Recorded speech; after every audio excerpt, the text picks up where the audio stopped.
Check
your body.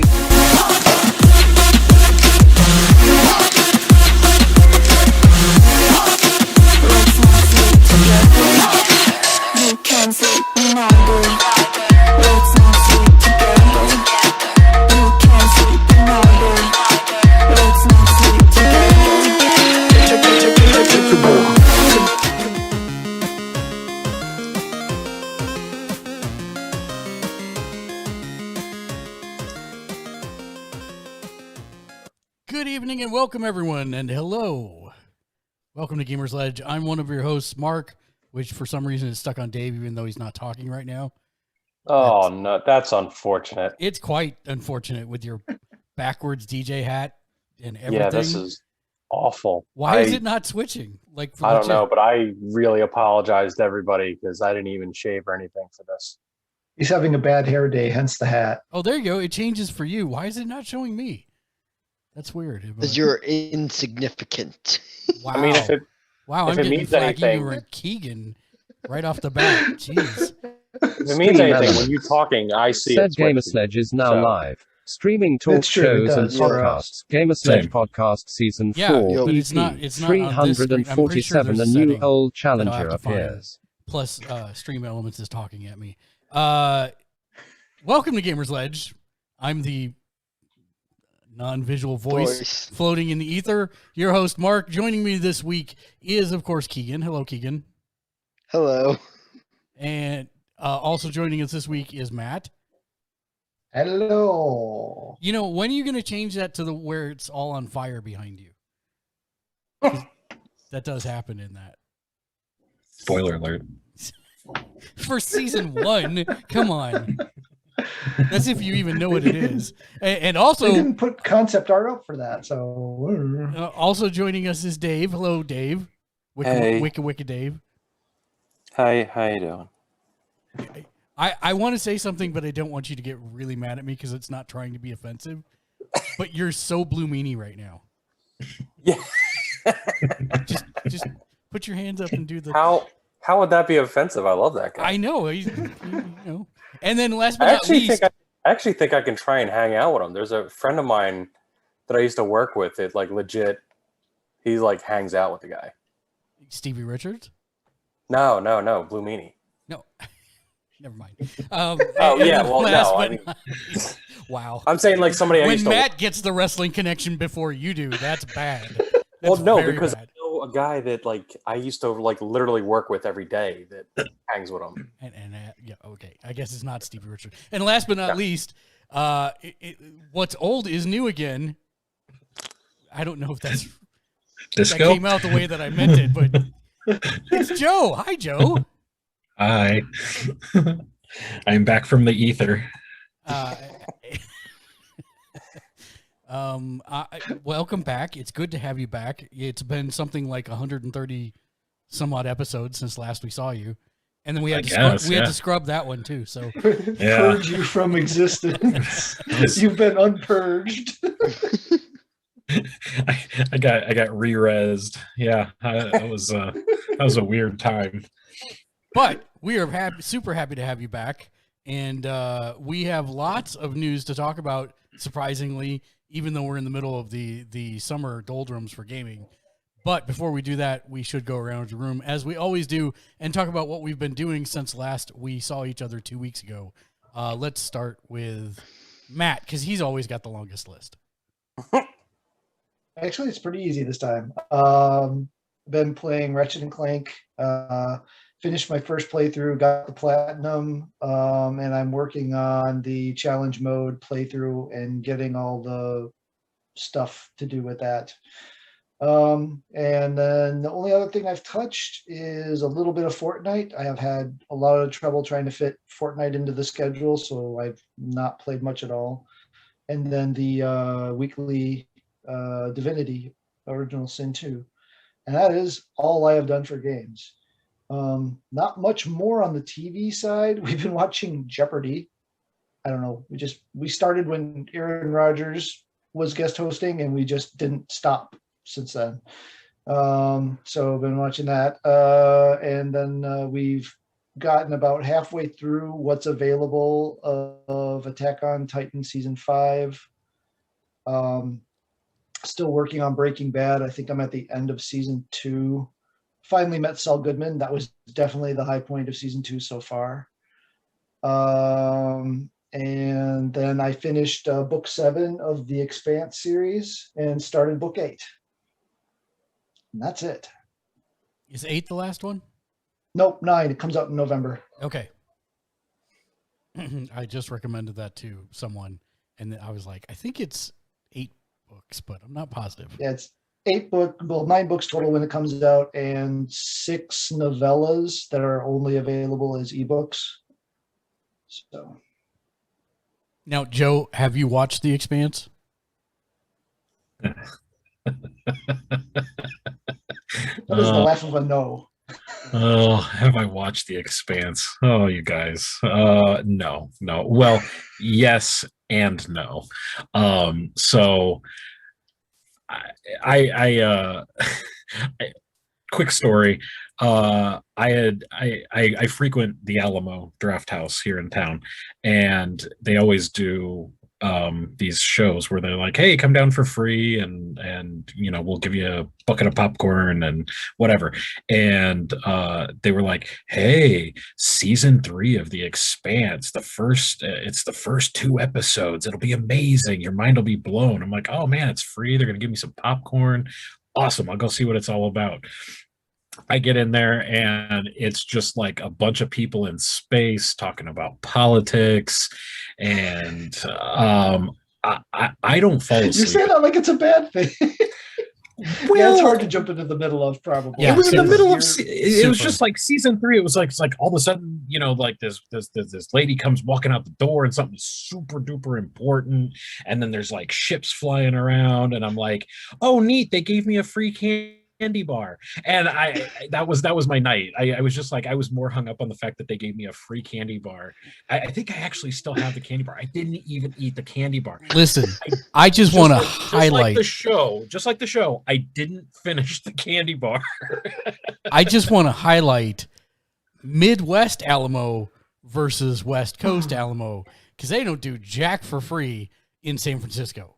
There are no free nights to go watch anything. There's no give you popcorn. It is $42 a ticket, and you must pay for every small thing there at all. And he needed to pass a credit check before he even sat down. That's right. It's really crazy. It was San Francisco is a little different, but yeah, that's cool that you have free Alamo nights. I'm kind of jelly, actually. I would say The Expanse, 1 through 5 are on Amazon. I would say give season 1 a go. You need that setup, right? You got to get introduced to the characters and stuff and everything. And that is literally what I have. My friend that I just went to go see. He was Ryan Reynolds, Mark's fiance. He same exact conversation. He's like, you made a mistake going to see the thing at the Alamo. He's like, you need to watch season 1. You need to jump into it. I swear you'll enjoy it. And in your defense, it took me three, three solid attempts for me to sit down and watch the show. I got a few episodes in, and I really enjoyed the first couple episodes because there was some cool stuff that happened. I was like, oh, this is cool, like, harder sci-fi, and I kind of like that, but I didn't get into it. And then I kind of just forced myself to sit down and get into it. And then the third time I actually did it, and once I started rolling on it, I got hooked. And I'm actually glad I did, because by the third time I got down to watch it, there was actually a couple more seasons. It's gonna be just like when he starts Fortnite. Oh, yeah, that's not actually happening. I'll install it just to shut you up, but it's not. You have to launch it at least once. That was actually the final. We have to meet up in the thing. Oh, we had to actually meet up in the thing? Yes, we have to meet up on the thing. It's a $70 game you made me buy. You have to meet up in the thing. Yeah. Okay, let's sit there and talk about that for a second. Oh, I have a PS5. I wasn't actually going to buy the showpiece game of the year. Yeah, okay. We're going to pretend that makes sense. Dude, it's Ratchet and Clank. Have some respect. Wow. Except I don't like the games. I mean, they're okay, but they're not geez. Okay, back to the subject at hand. Oh, boy. Yeah. Nothing's changed. That's the end of the world. Just saying. Nothing's changed. Once you realize that the series is actually a sci-fi political thriller, is really what it is. Yeah, it gets a lot. It's pretty. Ratchet and Clank. Yes, Ratchet. You haven't gotten to that part yet? No. It's pretty high wild. political drama. You would not believe the stuff that Ratchet gets himself into. I hate to agree with Mark, but I was actually sitting there for a second going, were you playing the same game? I was ignoring you guys. That's what I was doing. And I will say the books are. I don't read a lot anymore, but if there's better modern hard science fiction written, I would be very surprised. So if you were ever into reading science fiction novels, they are incredibly well written. Anyway, that's the end of that. I've had so many people tell me to watch it, and I've watched most of the internet now through COVID. So I'm thinking maybe now's the time to get into the Expanse. And I will say, once you really get into it, you are into it. I mean, I was staying up late watching 3 episodes a night when I was really only intending to just watch one episode, and staying up till 1 o'clock in the morning, watching it when I had to wake up at 5:30 a.m. It's just God, there's so many great scenes. Oh yeah. You're once you get into it, you're gonna love it. What else did you do, Matt? Oh, that feels like a setup. I know that sounded like a setup. That sounded like a real. I'm just trying to get it back on the rails. That's all. Oh, okay. No, what did we talk about that you're forgetting? The only other thing I was going to bring up is I bought the Pixel Bud 3 Alpha 3As for my phone. I had a $50 credit on the Google store that was going to expire, and they're pretty solid. I mean, they're actually good enough audio quality that I can tell when I'm getting fed low bit rate music. So nice. And they stayed in through elliptical sessions. They don't, unlike the old ones that would get wet with sweat and fall out of your ears. Pretty nice little piece of kit. Syncs really well with at least a Pixel phone. I assume sync relatively well with any Android phone. The only downside is they don't have volume. You have to use the Google Assistant to adjust the volume, because one of the things they skimped on versus the full price, the more expensive options, is the gesture swiping for volume.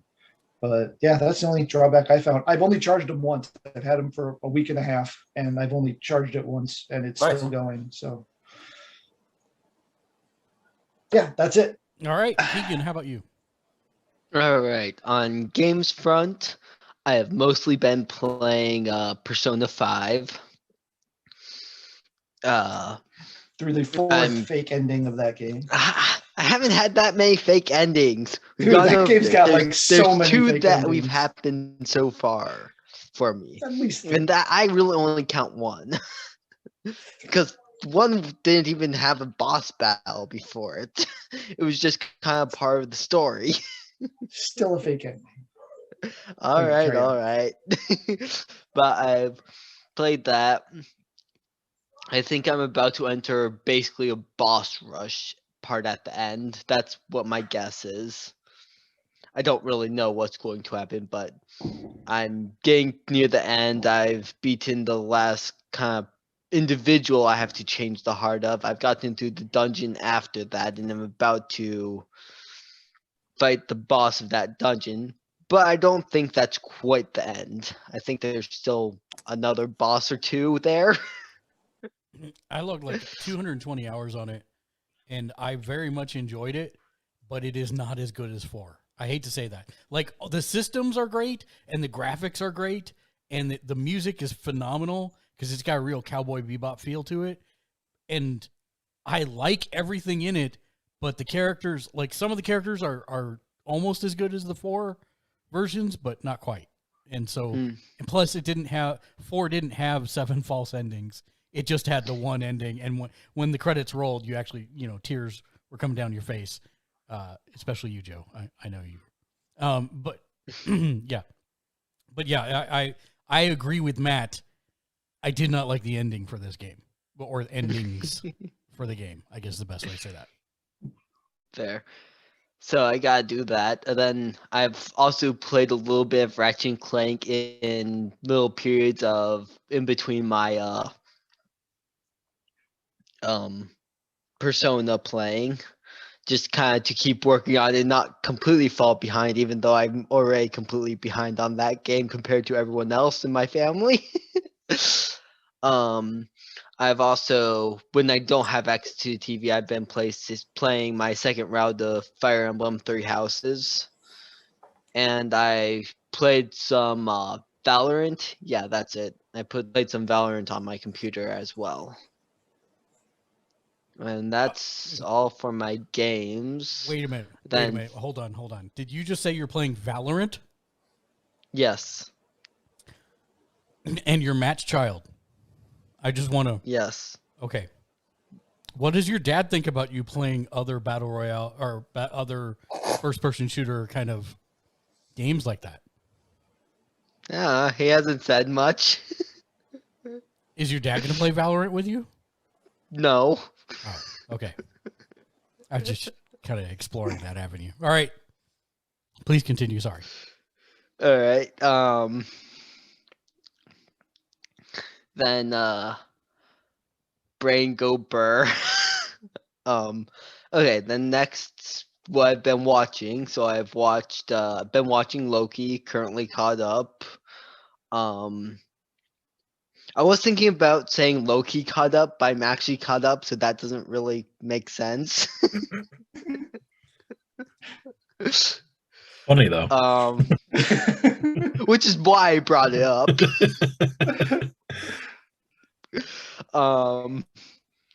Then I've also been watching One Piece with my brother because my brother does not take no for an answer. So he sits down with me and rewatches One Piece to force me to watch it. All 9,647 episodes. Yup. Is that all I've watched? Oh, the Attack on Titan we've been watching. Oh yeah. We're working through Attack on Titan. I already watched this season, but I'm rewatching it with my brother and dad because they didn't watch it, and I assumed we were all just going to watch it individually, and that didn't happen. So now we're watching as a group. Nice. Anything else? Oh yeah, Mitchell and I played some Smash Bros. Late into the night. Was it 2 nights ago? Yeah, to celebrate the release of Kazuya. Yep. So we fought each other for a while, then we hopped online and played a bit. That went pretty well. And I think that's it. All If right. I'll remember anything else, I'll blurt in at some point. Blue Meanie. All you, Dave.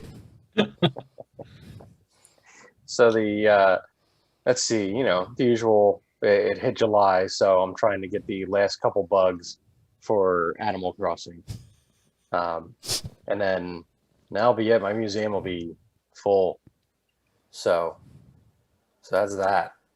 That means you stop playing the game then, right? Nah, there's still a couple other little things to do. It's kind of like my little break in the day, just kind of checking things out and doing a couple things, and No, he restarts at this point. He just restarts the game. Never. I never reset an island. All right. It's just, I've never done that in an Animal Crossing game. I don't know why. I get attached. Once I quit, I quit cold turkey. So eventually that'll happen. It's just not today. Mario Golf. That came out. I started playing that a little bit. More the adventure mode, so I can't really speak about the regular modes in it or the rush modes or whatever, all that kind of stuff.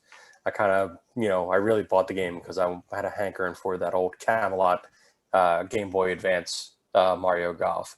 There was like the Mario RPG, and this mode is pretty much like that, except you have to take a Mii through it. So but it's kind of like the same deal.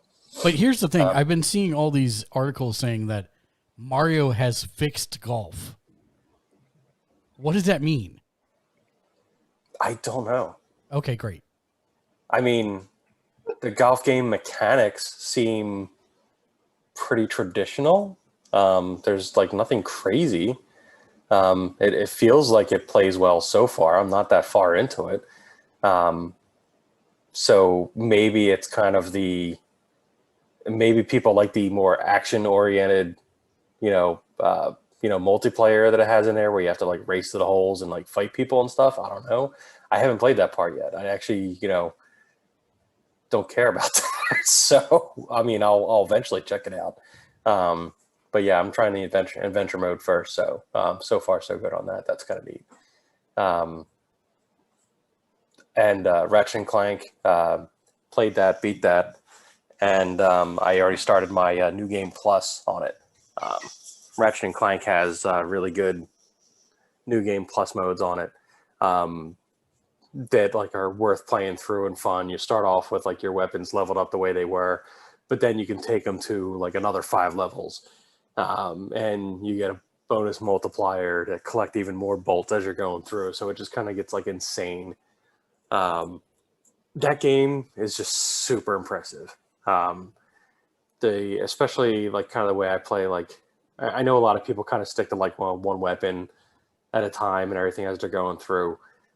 I cycle through everything within 3 seconds, and in a big battle, I throw out a bunch of helper stuff and the ancillary stuff, the support weapons, and then I switch to an area one, and then I switch to a single fire kind of thing.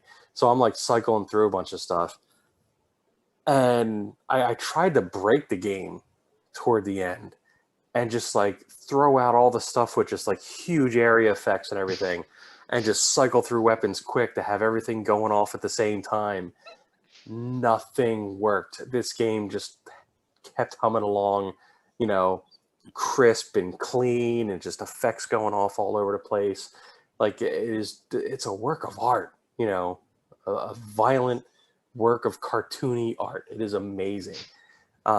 What those developers can do on a brand new console is disturbing. And it's the reason why Insomniac is my favorite developer. They're just, whatever deal they made with whatever, minor demon or whatever to pull off what they do. It's just fun. It's just insane. It looks great, plays great. It's a showpiece for the PlayStation 5, and it's just they never forget how to make a fun game along the way. They're not just focusing on, just trying to wow you with graphics, but they're just oh yeah, here's a great game. It's a really good burger, and you just can't wait to eat that burger, and it just tastes so good, and you just enjoy it, and life is just good when you're playing that game. That's what Ratchet & Clank is to me. So can I melt your brain for a second? Yeah, sure. Go ahead, try. So how Naughty Dog and Insomniac, they trade notes because they're really close together, right? Oh, yeah. think about adding Housemarque into that mix now. Yeah. I'm very excited for that news. I think that was a real smart move. I think Matt and I were talking about that. And Matt, did you say like you thought like Returnal was like their last? Yeah, I kind of thought that was going to be kind of their big, I don't know, swan song kind of farewell. It almost felt like, well, I guess to your point, it was kind of like a make it or break it, and it didn't quite felt like it was a make it moment, but apparently it was. So yeah, I was like Matt thought it was their last chance. I was like, no, it was their final exam before Sony picked them up. Apparently, yeah. Well, I mean, the sales were never going to be phenomenal because it's a new system with a smaller footprint than the PS4. But at the same time, it must have sold well enough that Sony was like, hey, this is good. We're going to completely buy you. So yeah, either sold well enough or the talent was well enough. I mean, the talent was there. That game is great. It plays great. It's it's original. It's innovative. It's fun. I mean, it throws in a bunch of like, it's weird because like I was really pensive about it because it was a third person shooter, and like all the stuff I've loved from Housemarque mainly have been their like their twin stick style kind of like 2D but ish games, like the what was the zombie game they did? Zombie game, yeah, that's the one I was thinking of too. Wait, what was that called? Dead. A second ago. Dead Nation. Dead Nation. Yes, Dead Nation. Yeah. So, like Dead Nation was just like fantastic. That game is just amazing. Yeah. And I was worried about translating that into a full third person, kind of deal. And they nailed it. And not only they nail it, but they also like incorporated stuff from like their other games, like Super Stardust HD. Like there's game mechanics from Super Stardust HD in Returnal, and it works. And that still blows my mind. I mean, the game's way too hard for me. I tried. I tried really. It's hard. I even cheated, and I still got my butt kicked. But wait, talk to me about cheating. You can do that? They patched it out like right away. But basically, what you could do was you could hook a keyboard up to it, and using the number keys, you could go 1 through 9, and you could you just press 9, and it'll drop. What was it? It basically goes in order of how powerful they are. And so if you drop like a 0 or a 9 or whatever, it just drops like the hand cannon or that one thing that shoots out the little like it's like a needler or whatever, and you don't get reloaded. Yeah. And so it went and tossed those out there. And so you were just stacking guns on the ground, and so you could level your guns up really, really easy. And man, I must have had I was in the first biome. I leveled a couple of the guns up to like 13 or something like that, and I got to the first boss and I got creamed. I was just like, this is too much. This is too much. I got angry, but I agree with you wholeheartedly.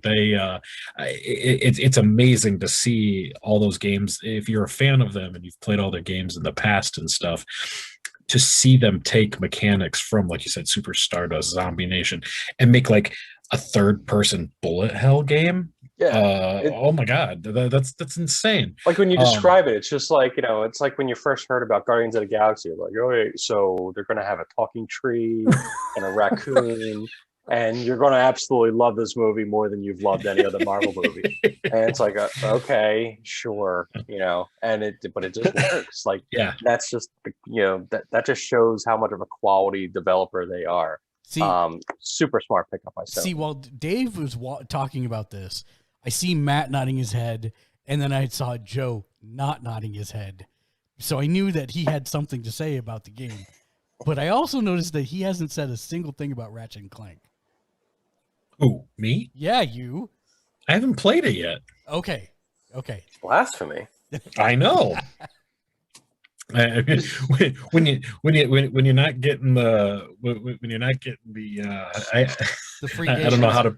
Yeah, when you're not getting the sweet love, then I mean, no. Instead, I gotta play other. It just didn't line up timing wise, or else I would have done it. But trust me, I understand until I get browbeaten to death that I haven't played the PlayStation 5's premier flagship game, even though I have never completed a single game in the series. Well, this will be the first one. Let's not use completing as a criteria, because we could go to your trophy list and we could have a discussion about completing games. Hey, I completed all the MMOs. That's the important part. How do you? That is the important part. Oh, that just hurts my head. I'd say that's the So least Dave, what else have important you part. played? Yeah, Dave, what else have you played? Todd's Adventures in Slime World. Don't judge. Todd's Adventure. All right. What is that? Todd's Adventures in Slime World is, I think it came out on the Genesis at some point, but it was actually an Atari Lynx game. And it was one of the really great showpieces of the Atari Lynx at the time. And I have an Evercade. We talked about that before, right? We did, yes. And there's an Atari Lynx collection. There's two Atari Lynx collections on them that I have them. And I have that, kind of like under my desk as one of my, break handhelds. And I brought it out and that was in there. So I was playing little Todd's Adventures in Slime World. You know how people have guns taped under their desk for when they get robbed? Dave has old gaming systems that are portables taped under his desk. Yeah, dude. You open up the one drawer and it's like a Game Boy museum in there. So there's like at least there's one micro, there's a Game Boy Pocket, there's a Game Boy Advance SP, there's a Game Boy Advance that's on the shelf. My original Game Boy Advance is on the shelf that actually has like an afterburner mod on it. There's also a the Game & Watch Mario's in there. It's ridiculous. What else have you played? That's it.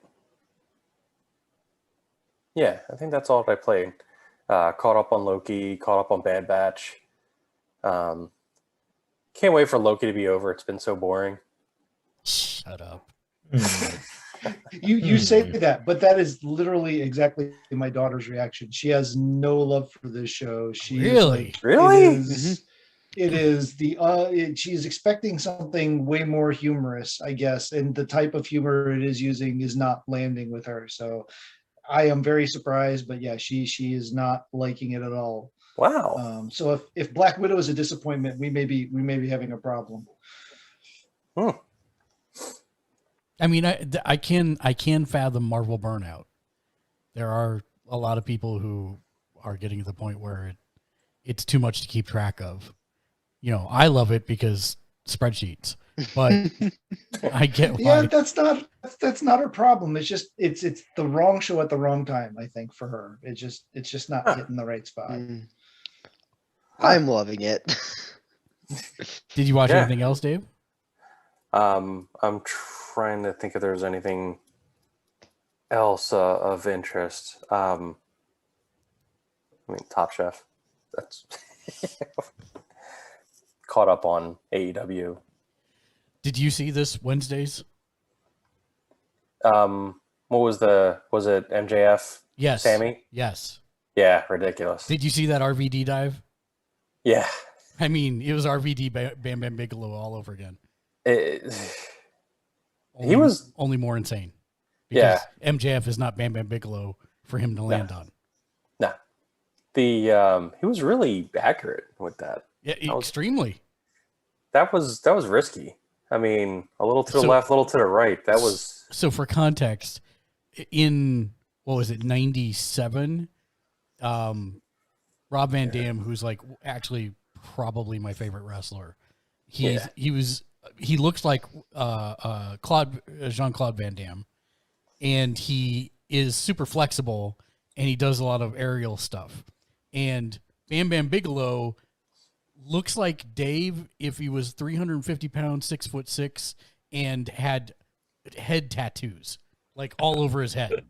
Yeah, like basically a taller me, unfortunately the same weight, and with flame tattoos on his head. Yeah. And so Van Damme put him like 2 rows into the crowd over a chair, or was it over the guardrail? I can't even remember for sure.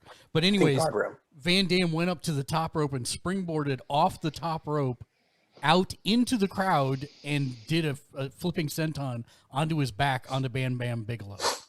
It was, nothing had been done like it at the time. It was crazy. Yes, that is Bam Bigelow. You got to say something. I love how he gave himself a widow's peak. I like that though. Yeah, it was a nice touch. Yeah. Yep. And for his size, he was very agile. Yeah. Like he was good. He was really good for his size. But so on Wednesday Night Dynamite, they took 2 guys who would be considered cruiserweights today in terms of stature, and they basically did the same thing where they threw MJF a couple rows into the crowd.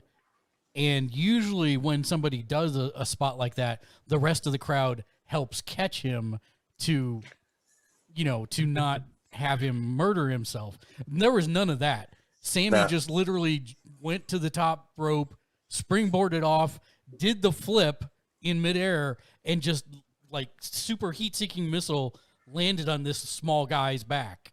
And it looked brutal and crazy, and it worked really well.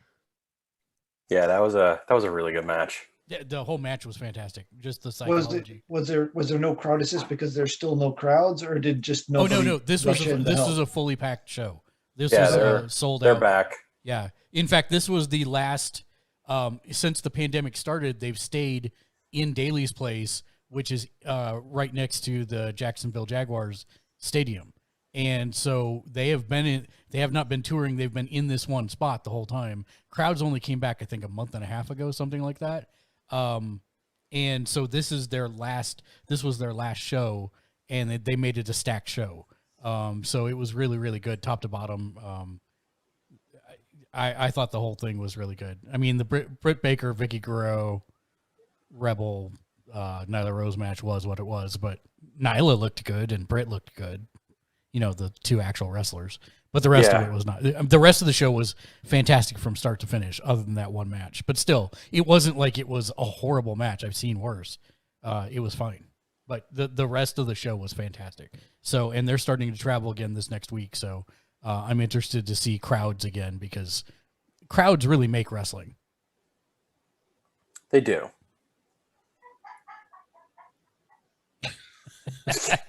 Maybe not everybody agrees. Apparently that's subjective. I have no basis to make an analysis, so we were just laughing at the laugh. I think that was your wife that somehow came through. Oh, yeah. Okay. It was a very distinct laugh. Anything else that you've been watching, Dave? Not offhand. Hey, no, and I want you to know the first thing Joe said when he came on to the Zoom was, "Wow, that's a great mug of Dave back." I love that. That's fantastic. Dave's mug on every show.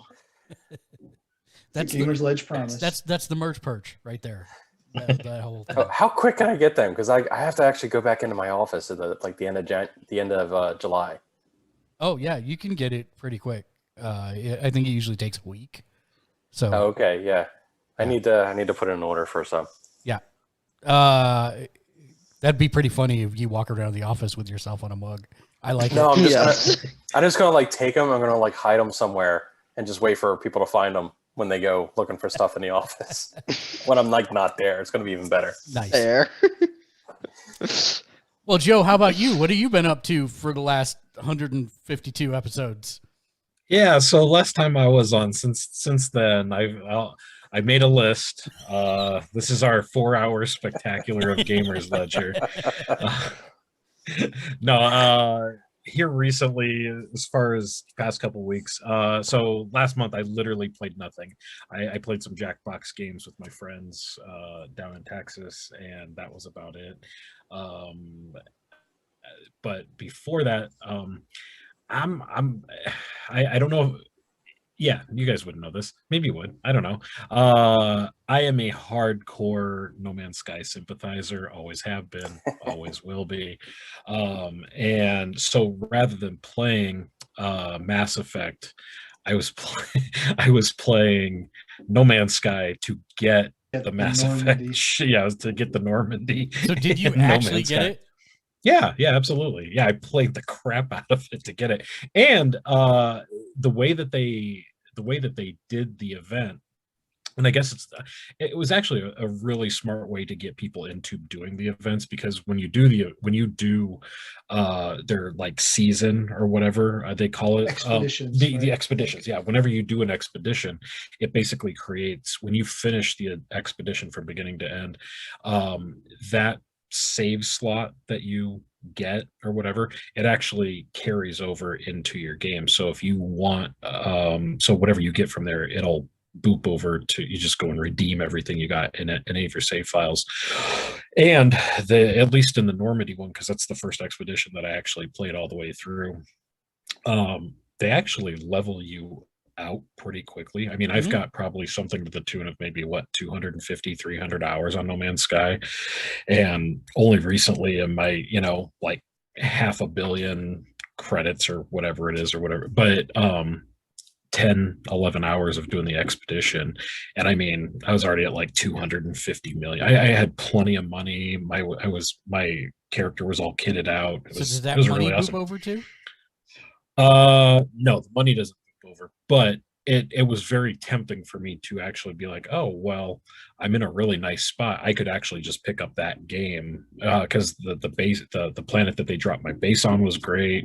I knew a bunch of recipes that I didn't know in my other game that I had spent literally days playing. So I was playing a lot of No Man's Sky. I bought Mass Effect trilogy. I bought Resident Evil Village.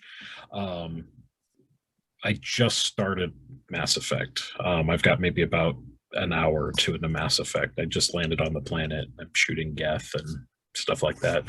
I was supposed to start playing the Zombies Ate My Neighbors and Ghoul Patrol thing that they just launched, but apparently it's only on Xbox and Switch right now. For whatever reason, it's not on the PlayStation 4.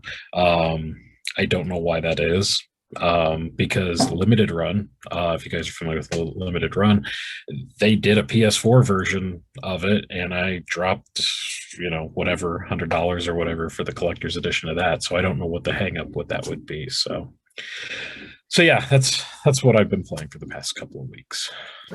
Ghoul Patrol is hanging them up. I don't know. I actually honestly never played Ghoul Patrol, but me neither. I love Zombies Ate My Neighbors. I love it with all my heart. So I still have my original Genesis card for that. Super Nintendo card. I built my game room in the basement. I built a retro thing just so I could plug in my Super NES on an old TV and everything, just so I could play Zombies Ate My Neighbors and Castlevania. That's all I wanted. Nice. I love that game. It's one of my favorites. So Matt was like, hey, let's go back to No Man's Sky and try and get the Normandy. And this was like 2 days before the thing ended. And we played I played more than Matt did. And I still nowhere came close to finishing that expedition, because it was just it was great. You got these 6 things done. Now you need 400 others. I'm like, okay. I appreciated that you could do things in any order that you wanted to. Yeah. So that definitely kind of helped out. The only thing that I got hung up on was, what was it? You had to discover 10 star systems. 10 systems, yeah. So I actually went online and I was like, okay, how do you get around this? Because anytime I go anywhere, everyone has discovered everything. Come to find out, you should actually finish the thing and leave that open. And then once you jump into a black hole, it will go and lob you over to a different area of the galaxy. Whereas if you jump into a black hole during while you're still actively in the event, it will kick you back to the area that you started. Basically, there's like a section of the universe that is just for the event, and so anytime you jump into a black hole, it basically kicks you back to the beginning, essentially. And so if you wait until after you finish the main quest, they'll go and they'll jump you over to a different part of the solar or to the galaxy. And so, after I did that, worked no problem. It jumped me over to a spot no one had ever touched before. Boop, boop, boop, boop, boop. 10 planets, I was done. I did appreciate the objectives and the unlocks for each of the objectives. That was a kind of a really streamlined way to play the game. So I did enjoy that. It's still No Man's Sky. So if you don't like that game loop, then it's more of the same. Yeah, absolutely. Yeah, although I would love to see that kind of collaboration with other things. I mean, there are so many different cool things that, I mean, they could get with Star Wars. They could get with, I don't know. I mean, there's 100 different franchises that they could team up with. And with Fortnite, basically every other week teaming up with random franchise. I mean, next week it's the characters from Happy Days on Fortnite. Woo! Here comes the Fonz. I call Potsy. Yeah, sweet. I'm Chachi. Did Chachi do that with the finger guns? I don't know. But yeah, I think that's a really, really smart thing. I hope they continue that kind of collaboration thing, because that was pretty slick. I enjoyed it. It was a lot of fun. I know Keegan well enough to know that he's not going to say anything, but he's quietly thinking to himself, "What's a chachi?" Fair. It's very. I'm no better. I called out Potsy, so there you go. Have you watched anything? Yeah, so I have for the past 2 years. I mean, I know it's kind of passe to be talking about COVID and stuff now that we're all out of COVID, blah blah blah. But I was pretty much at home for 2 years straight, not doing a darn thing, and so I pretty much inhaled all of Netflix and Hulu and Amazon and stuff like that. I got into the Grand Tour. I don't even know about cars, but man, I'll watch Grand Tour all day long, watching other people go around traveling in cars. Awesome. But no, here over the past month, I devoured Sweet Tooth on Netflix. I thought that was awesome. We watched what was it, Black Summer. There's 2 seasons. It's a zombie, it's like a weird zombie series. There's 2 seasons. It's all told in like these short little chapters and stuff. It's basically like zombie pulp fiction. It's like all these different stories, and they all revolve around some zombies in a spot and blah blah blah. It was fine. It was good. It was high drama. It's zombies though, so mileage will vary with zombies. And then speaking of Grand Tour, I watched what was it, Clarkson's Farm, I think it was, where Jeremy Clarkson went and ran a farm for 8 episodes. It's actually really good. It's super funny, and it's not like trying to be anything it's not, and it's it's like whatever. So did you watch Somebody Feed Phil? No, I didn't. Oh, what is that? You should. It's the guy who wrote Everybody Loves Raymond. Yeah. Raymond's basically based on him, and he just goes around the world. He gets Netflix to pay for him to go around the world and eat food. Oh. And he's super happy while he does it. Does he talk like a Muppet all the time? He does not, but he definitely has the mannerisms. Yeah. That's awesome. I find him so annoying. Yeah, no. He's not Ray Romano. It's the other way around. That's good. What else did I watch? I don't know. I watched so much stuff. Oh. So I don't know what my problem is, guys. I know we haven't talked in so long. But Nick Cage, where do you guys stand on Nick Cage? Good, bad, ugly? Always looks like he's been slapped in the face with a fish. Okay. That's about fair. Have you guys heard about Willy's Wonderland? Oh my God. No. Spend the $5 $15, whatever. I bought it sight unseen on Blu-ray for $14.99 on launch day. I was just like, oh, because it basically looks like what's the showbiz horror game that the youths are all into? You know, Five Nights at Freddy's. Yes, yeah. It's basically like the cover of the movie. Oh, that thing. Yes, I know what you're talking about now. Okay, I know what you're so talking about.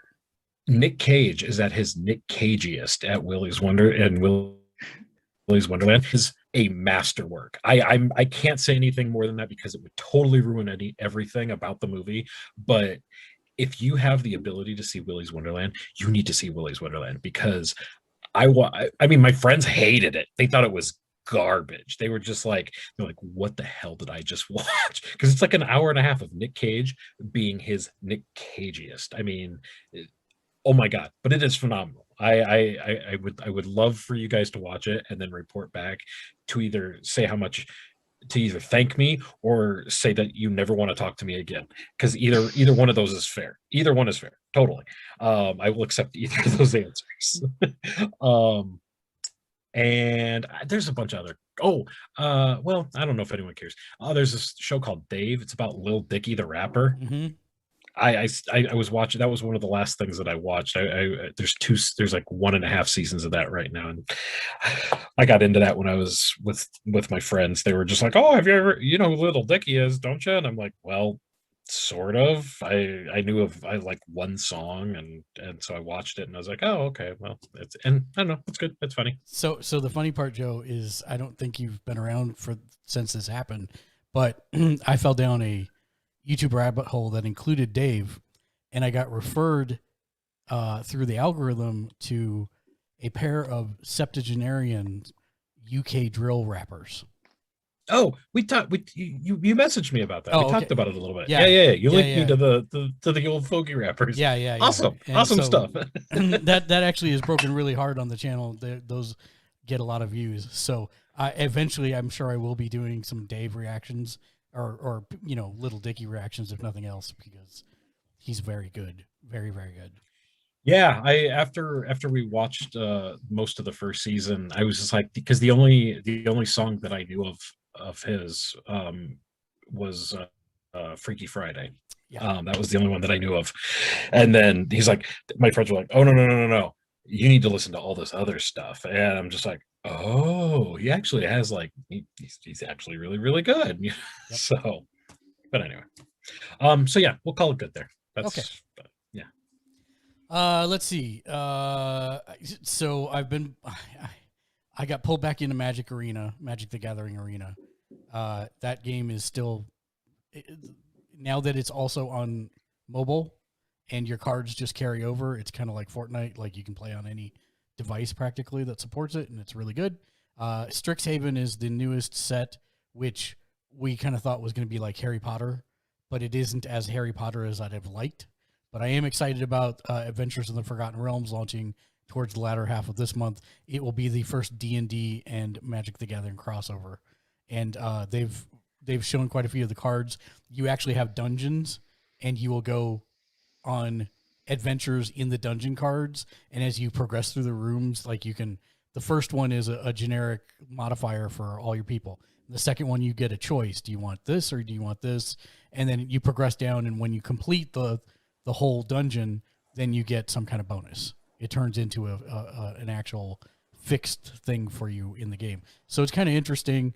They're bringing out a lot of the classic creatures, beholders, Xanathar, all that kind of stuff. So it's pretty interesting.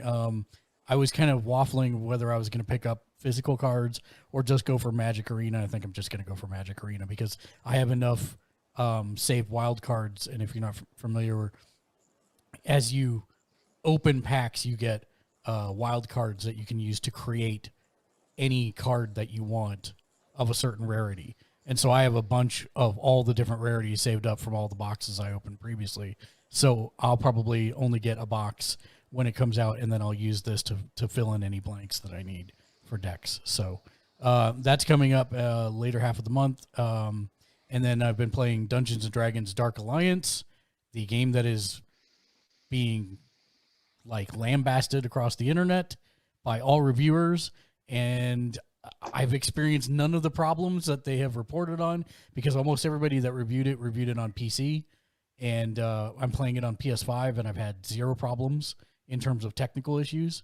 There are some like little minor things, like sometimes if you're locked onto somebody and you kill them, sometimes the camera will spin until you unlock, but it's not that hard to to figure out or stop. And people who are trying to min-max have figured out that if you just run past all the enemies to whatever the last goal is of the level and kill the boss there is the fastest way to farm for stuff. You don't have to play it like that, right? You can go through and be meticulous and clear out every level and kill everything, or you can do it that way. But you play it however you want. I don't think that's necessarily a fundamental problem of the game design, but it's fun. I'm having fun with it. I'm still playing it every day. Fortnite. I've been playing a lot of Fortnite. I am one level away from gold gear for my people, which means I am within, I want to say, 20 levels of actually finishing this battle pass extra stuff. So I'm pretty excited about that. I've played about 3 hours of Ratchet and Clank. So far, so good. I'm it's all right. I'm still not in. I mean, yes, the visual fit. I'm playing it on the 30 frames a second mode. I know you said you can't imagine somebody doing that, but I wanted the ray tracing and the stuff, and it's playing just fine to me. But maybe that's because I haven't put it on 60, so I don't know what I'm missing. It's fine so far. I'm also doing. I think I currently still have it on the 30 frame per second, and I had to turn down the motion blur. That's all I had to do, and it was fine. So yeah, I'm enjoying it. It's okay. It's pretty, and I like the way the triggers feel and all that good stuff. But we'll see. I'll keep hammering on it. We played Divinity Original Sin 2 on Wednesday. Our Dungeons and Dragons proper game on Mondays. We did 2 unboxing videos last week. The first of which is already up, and it was a double unboxing. Daniel picked up the Curse of Strahd coffin off of Amazon for $55, and I picked up the Beadle and Grimm's Legendary Curse of Strahd edition for $399, and we unboxed both so that you can see what's in them and decide what's right for you. Curse of Strahd is a level 1 to 15 adventure for 5e. The second unboxing video, which isn't up yet, but it is in the can and needs to be edited, is for the Beadle and Grimm's Silver Edition of Icewind Dale, which is also a level 1 through 15 adventure also. We also released our latest reaction video to Pete and Boz Golf featuring Norman Payne. Dave, if you haven't watched that one yet, you should, just to see Norman Payne, because he looks like Luther. Nice. He's totally could really be a doppelganger for Luther. So that's pretty funny. And that's been getting great traction. So thanks to everybody for watching those as well. When that new 9 Inch Nails produced Halsey album drops, you can bet your bippy I'll be reacting to those tracks, because I am super excited about that. I've also been playing some Virtua Fighter 5. People are so mad about that. Why? Why would they be mad about? I don't know. I mean, it is a hard left turn from some of her poppier stuff. I get that, but I'm super excited about it. Yeah, people are mad. Oh, I want a new 9 Inch Nails. I don't want to hear that kind of stuff. But it's just we've heard before what a Trent-backed female vocalist sounds like, and it's good. And How to Destroy Angels, and it's just yes, I want more of that. Did he have direct input with Miley on that? I don't think so. I think they just blessed it. Oh, it's so good though. Yeah, so. I have the shirt.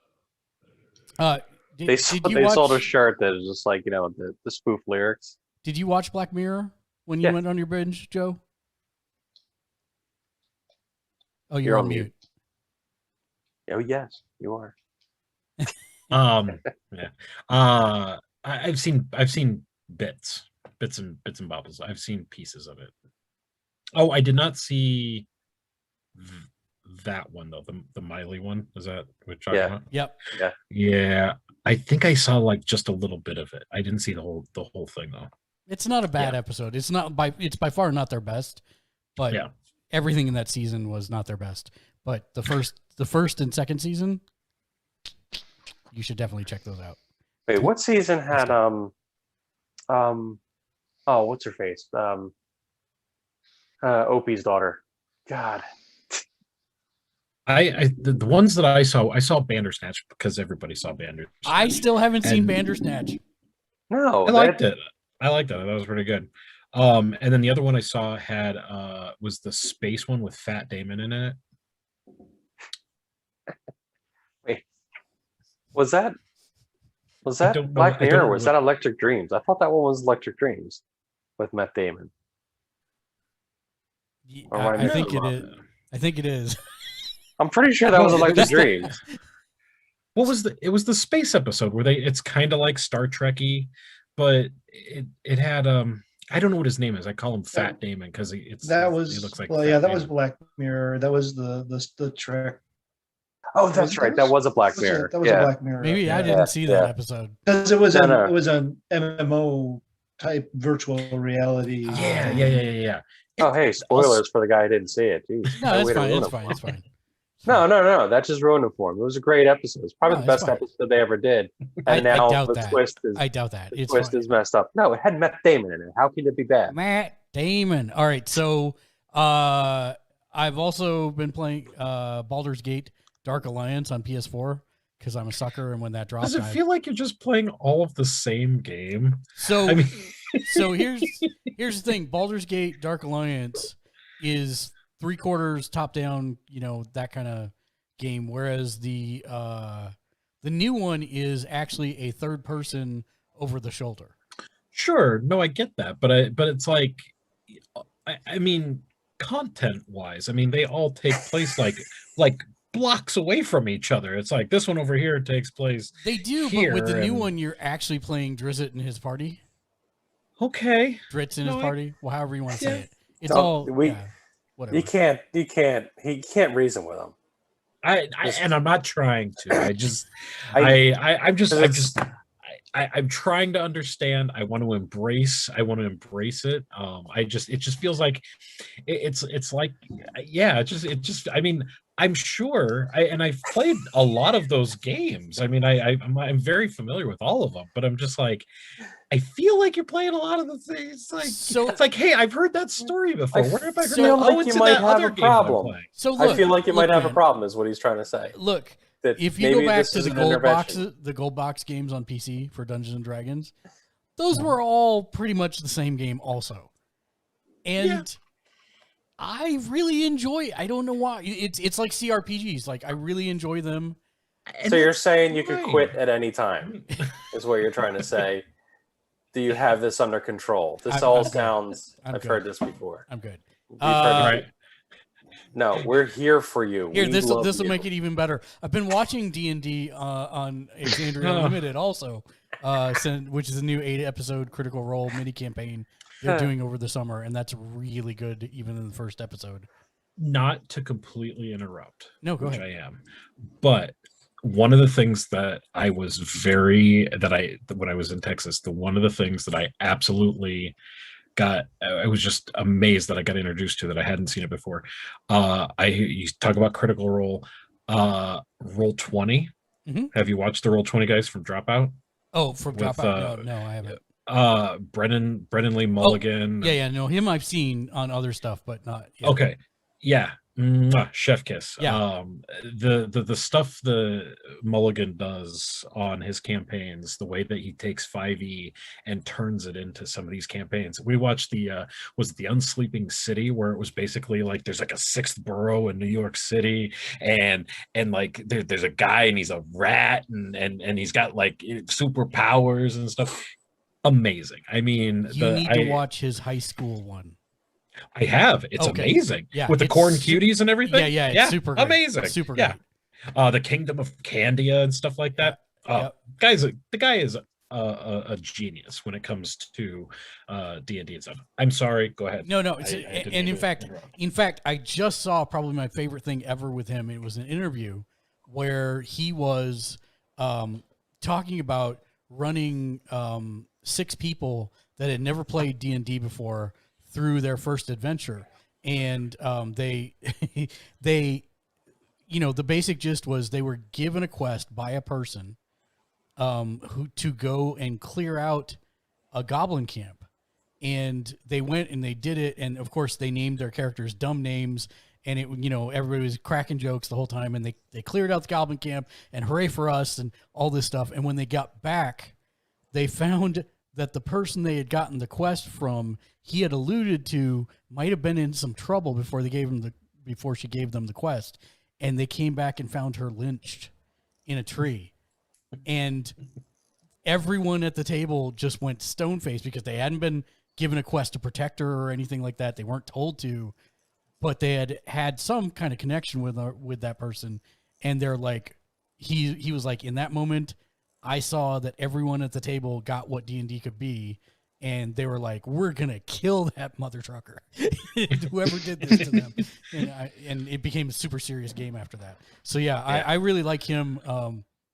And it's actually interesting because in this Exandria Unlimited campaign, Mercer is turning over the GM reins to someone else, and anything they do is canon. And so, you can constantly see his mind as a player working, because he's not just listening as the player, he's listening as, this is my world that I created. What are you doing? And the funny part is there's she makes up this really badly named tavern called the Third Wing. and she looks over at him and says, that's canon now. And you can see him just kind of start to roll his eyes. It's pretty good stuff. But yeah, if you haven't watched it, it just started. Only episode 1 has dropped so far. Episode 2 will drop on Monday, and it's already great, so I highly recommend it. That's the campaign, Matt, that She-Ra is playing in, as well as, and by the way, one of the guys is Tuxedo Mask as well. So you literally have Tuxedo Mask, She-Ra, and a couple people from Critical Role in there, and Ellie from Last of Us. So all those people are playing in one game, so it's pretty good. Nice. How long are the episodes? About 3.5, 4 hours. Okay. Which why Critical Role is, it's one of those things that you consciously make a decision of, okay, there's 141 episodes to campaign 2. Am I going, and they're all, about 4 to 5 hours. Am I going to make that kind of commitment to watch through them? And the answer is, it's really great if you do, but you don't really need to. I'd recommend picking up whenever they start up campaign 3, or watch this, because this is 8 episodes. It's pretty small compared to their normal stuff. But it is worth it, which is really bad because they're fantastic voice actors, and they allow themselves to take risks and together, and it's stuff you don't normally find in a group. So that's kind of cool. Loki is great. We're watching that. We finished The Voice finally. And then we also I've been watching Loki, although I'm mad about the ending of this last episode, because they did something in Loki before they did it with Thor, and Thor did it first and better in the comics. So I'm a little sad about that. And then as far as reading goes, I was supposed to read Batman Fortnite, the crossover number 6 this week, but it got delayed a week. So that comes out next week now. And then once we get all 6 episodes, we will be doing a giveaway for all 6 first printing episodes or issues of the Fortnite Batman crossover, where you can get the Harley Quinn, the Armored Batman, and a bunch of other stuff. And we'll have details on that once it's actually out on Wednesday. And that's my list, and we are done. Huzzah. That's all the time we have. No, I'm just kidding. Let's quickly go through the news, because there's a lot of it, surprisingly. Who wants to start? Oh, and that's the news. Yeah, we covered the other one quick. So if I can find it back in all of my tabs, because I lost it. And now you're going to tell me I closed it. Well, when Sony announced the acquisition of Housemark, one of the Asian accounts accidentally posted a different image that said Blue Point.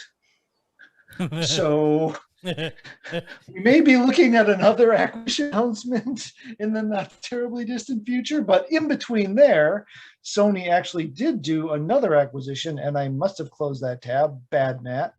And it's for a studio out of, I believe, the Netherlands that does specifically PC ports. It's called Nixes. I did see that. So they've acquired a company called Nixes Software. They are out of, did I get it right? Yep, the Netherlands. And they did PC ports. Summer Sale the is two live. biggest ones that people would recognize, or the three, are Marvel's Avengers, Deus Ex Mankind Divided, and all three of the new Square Enix Tomb Raiders. So does this mean that they're going to start developing for PC? Does this mean they're going to be expanding their PC ports in-house? Does this just mean they hired them to be a support developer for their other studios? We don't know, because Herman doesn't tell us. And I don't know if anyone else has seen this or noticed this, but every time Herman Hulst makes a major announcement, his avatar in Twitter changes to something that's still his animated face that he used, but it's something themed to it. So like for announcing acquiring a Housemark, his avatar had the Returnal helmet on. When he announced Ratchet and Clank, I think he had Lombax ears on his head or something, so every time something he comes out with a major announcement, his avatar changes. So that's a fun little game to watch. I don't know who started that, but that's a pretty fun little thing. So yeah, Sony's on a rush for stuff here now. Herman Hulst did specifically say they are not in an arms race with Microsoft to acquire studios, but it kind of looks like they're in an arms race with Microsoft to acquire studios. So we'll see where this all goes. So it's an off-book race. Yeah, it's a cold race. So according to Gematsu, Eurogamer, and VentureBeat, they have all quoted sources that say that Star Wars Squadron's developer Motive Studio is rebooting Dead Space. Yeah, I saw that. I've never played a Dead Space, so I am. Holy crap, they're great. They're great. I've heard that. The first game is so good. It is not even. All right, let's just break this down real quick. I think the second was good too. The second was good, but the first one, because also the first one came out of nowhere. Yeah, that's true. And all right, and let's be honest, okay. How much do I love first-person shooters? It's third person. 2,786. Well, all right. Yeah. It's third person. It is third person. It is. Not exactly my main genre, though. But that game was just fantastic. Now, if you like that third-person shooter, then you should look at Fortnite. Is it horror-themed and it really good? It can be. Aliens versus Predators last season, my friend. What's not? Dude, but it's just all kinds of people jumping around. It can be. It can be. It's not always. But usually it is. See, thank you, Joe, for being the only honest person here. Yeah. I've tried to get sucked down that Fortnite rabbit hole. I'm good. Hey Joe, have you learned the ways of Fortnite? Just kidding. I was playing Fortnite before it was Fortnite. I played Fortnite when it was on a disc, and I played with the game where you're building things and the zombies come and that's actually part of the actual game now. Oh, is it? Yeah, save the world mode. Yeah. Yeah. So did they get rid of the others, the actual save the world side, or is that no? That it's $15 to unlock it, but it is a fully fleshed out game, and it's actually a lot of fun. There's a lot of stuff to collect in it. Yeah, I played it back when it first launched, and it was a confusing mess. Yeah, and then they did a lot of good work, kind of streamlining all the systems and explaining everything over time. It's a lot of fun. I enjoy both sides of it. The battle royale is just a little bit better in my opinion, but let's see. So I did the Dead Space. Who's got the next one? Well, we kind of covered Housemarque earlier. Yeah, we did. So we don't really need. Well, to here, according to, just piggybacking on what Matt was saying, a GameSpot is reporting. Well, Jeff Grube is reporting that Microsoft and Kojima have signed a letter of intent for a new game that is going to be exclusive to Xbox. And PlayStation fans are going insane. But he's a third-party developer now. I mean, he is.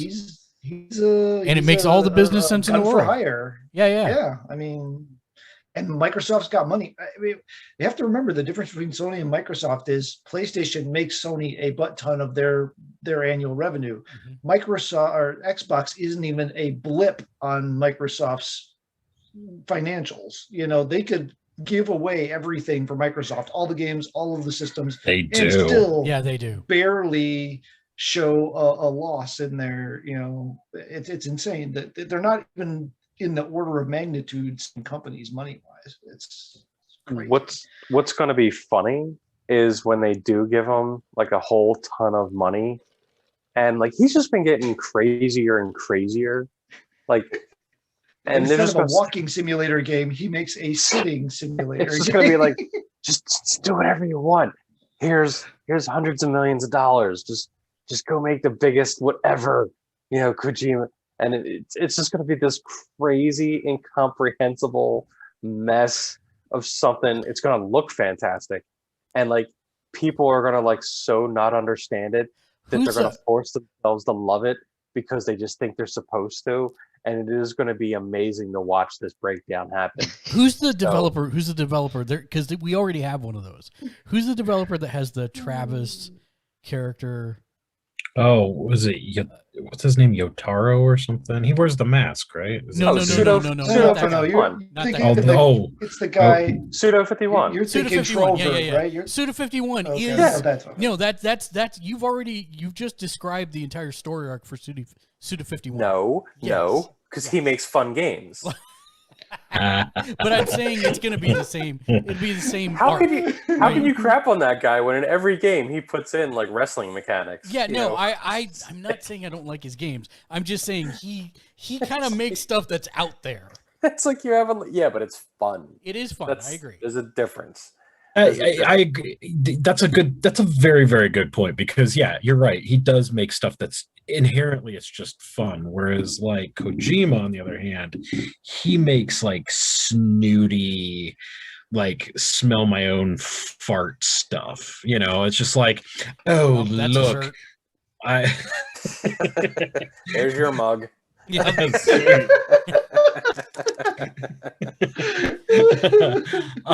No, because I mean it's like oh well, if you don't understand why Norman Reedus is sitting on the toilet pooping and turning it into grenades, and you just don't get games, you know. It's just like whatever, get out of here with that. And then, I mean, like him naming all of his characters like exactly what they do.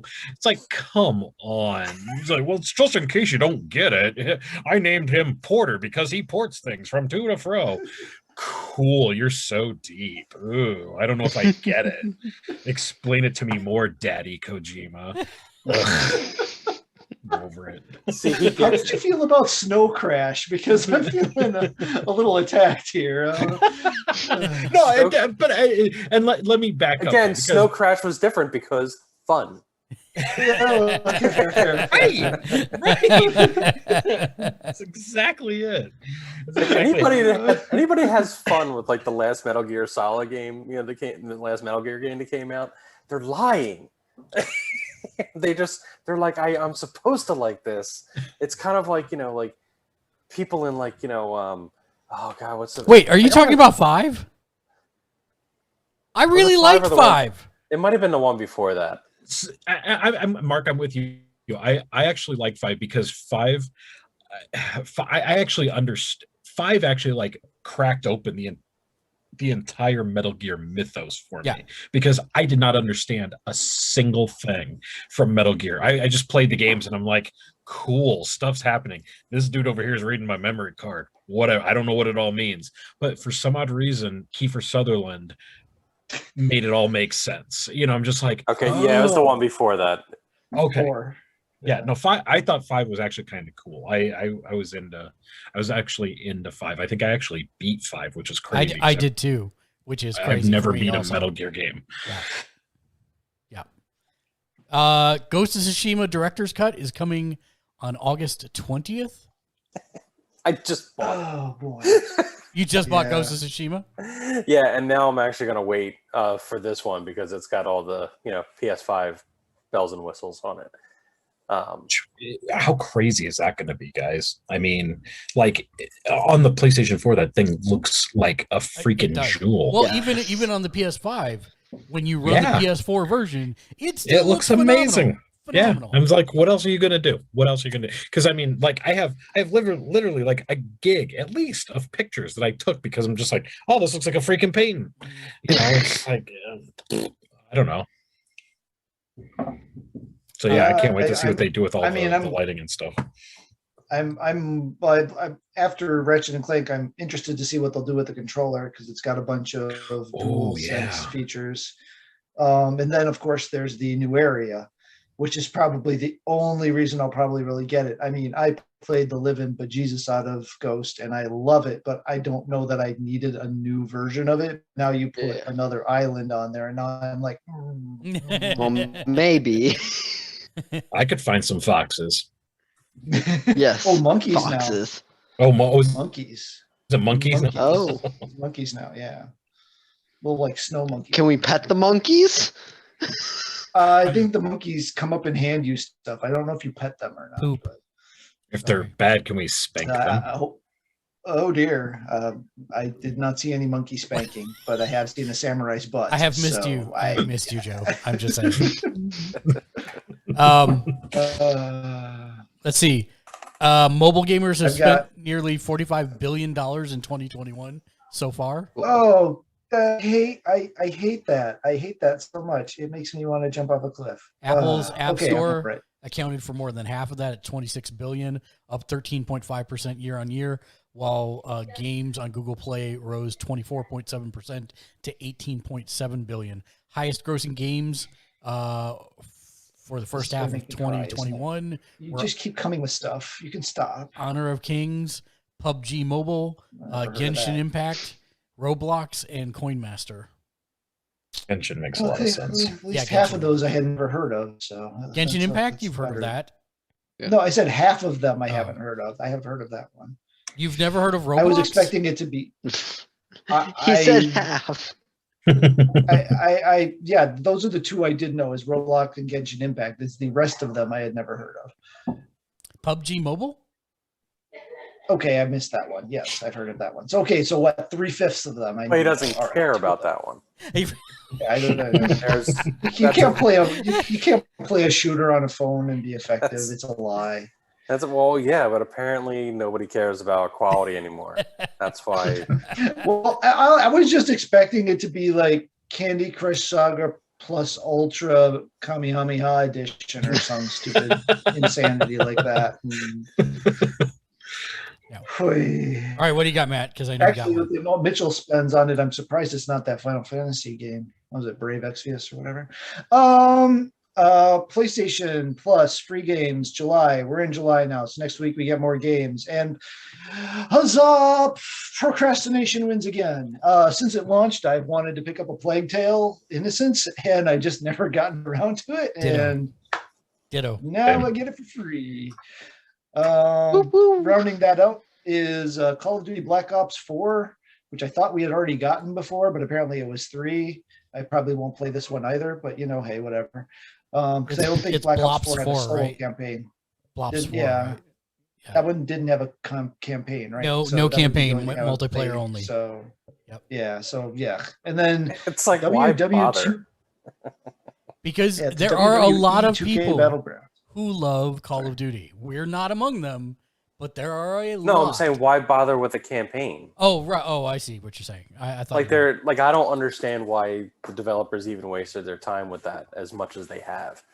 Like it's because there's weirdos like me that's the only thing we want to play is the campaign. Well, yeah, but it's just like let some other I wish people would be happy with like some developer making a really good story-driven first-person shooter. Wait a minute.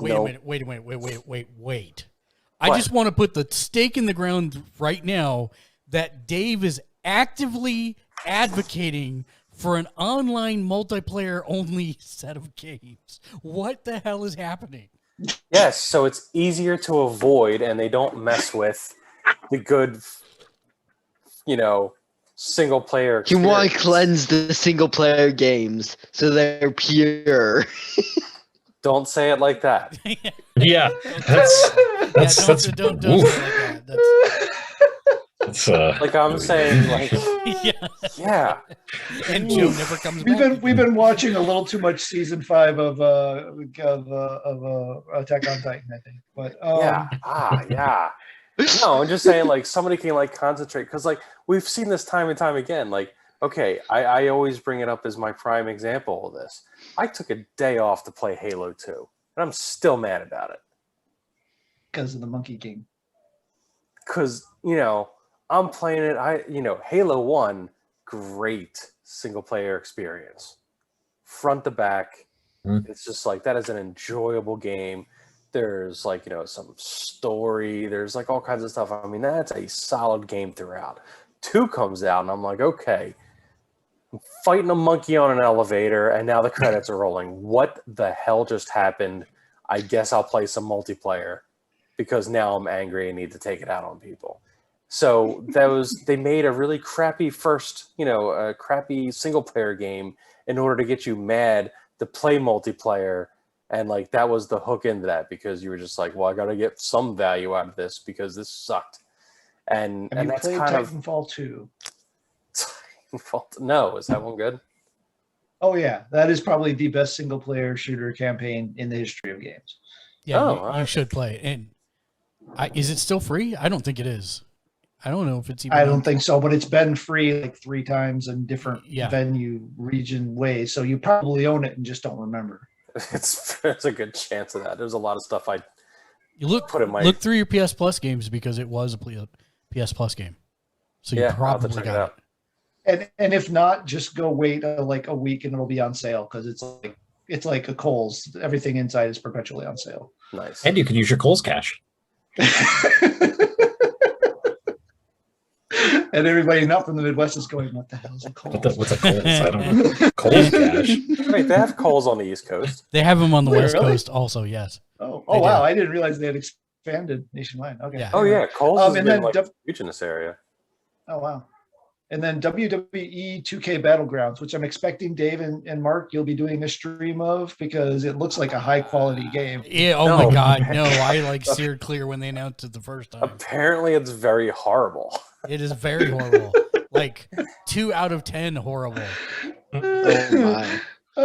Which maybe we should play it just to maybe we should just to see how horrible it is. Just for the chuckles. Yeah. Yeah. I'm down. I mean, you two guys riffing on a bad wrestling game is some good content, I think. This might actually be a good idea. And I mean, I might break my multiplayer rule for that. Did you pick up that other wrestling game I was telling you about, Dave? No, I never got around to that. Okay. Was it any good? I still haven't played it. I just haven't had time to. I mean, it looked good and everything. Yeah. But it's just kind of like, time for it. Yeah. I was just gonna quick look it up because I forgot what it was, but Games with Gold since Game Pass has been a thing has like seriously gone downhill. It's Planet Alpha, Rock of Ages 3, and then like the highlight is Conquer Live and Reloaded. And they've probably like given that away like 7 times, haven't they, or Yeah, something? pretty much. I think so. So yeah, I mean, they're really ripping the value out of, at least from everything I've seen for like the last 6 months at least. Games with Gold has been pretty sad. They're really pushing. Well, I mean, they're pushing Game Pass anyway, but they're really just they're kind of cutting that one off to the point where it's like, nope, we don't want anybody doing this anymore. Just go buy Game Pass. And I'm still anyway, waffling. I just wanted to throw that out I'm there. still waffling on Game Pass. I really am, because it's such a good deal. But at the same time, I don't have that much time. So Wait, what? Yeah, I don't have enough time, but it's 15 bucks. well, It's if 15 you- bucks a month for basically everything on PC. Yeah. Well, because if you stop playing spreadsheet games, get like a second job, maybe you'll have time to play some fun games. Speaking of fun games, Persona 4 Golden has sold 1 million units on Steam, and that piggyback on that, the Steam Summer Sale is now live. So you should go check out what's on, because I have no idea. But usually there's a lot of good stuff on Steam. lots of stuff that you'll put in your library and then never play. like RPG Maker 3, 4, 5, and all the assets. Yes, you are 100% correct. I'm just wait, speaking. Did I tell you I downloaded a PC game? What did you download? I got something from Good Old Games. Oh, well, I don't think that counts. It does. What game? Yeah, it depends on what it was. Too. Yeah. Zach McCracken and the Alien Mindbenders. Yeah, it doesn't count. Eat me. What are you talking about? That doesn't count. It's a game on the PC. Did you also download the original Duke Nukem while you were at it? No. But wait, why does Zach McCracken and the Alien Mindbenders not count? Zach McCracken. I gotta look that up again. I think I know what you're talking about, and I think I'll allow it. It's the second Scum game that come out after Maniac Mansion. It was like the successor to Maniac Mansion, made by LucasArts. Oh, I will 100% allow it. Oh, yes, okay. absolutely. I was Joe is something awesome, else. and he can. No, he you're has right. sled You're his right. back. You're right. You're right. I'm sorry. I was thinking of something else. Any LucasArts game is totally acceptable. You confused me when you were protesting that one. I was like, "What are you talking about?" I think I'm thinking of the Genesis game. What is that? Alex something and Alex Kidd. Kidd. yes, Alex Kidd. Yeah. Okay, so the other thing, the other one that I have is there are reportedly, according to sources, and again, this is a rumor, so not fact yet, but According to sources. there are reports that there are currently 2 Silent Hill games in production at Konami. Yeah, right. One of them has They're been both outsourced. Pachinko machines. One of them Yes. has been Yeah. outsourced to a Japanese, quote unquote, prominent Japanese studio, and it's been described as a departure from past games in the series. Yeah, because it's a pachinko machine. See, It is. It- Come on, dude. you're killing It me. is. You're killing me. No, tonight. but it is. but That one is.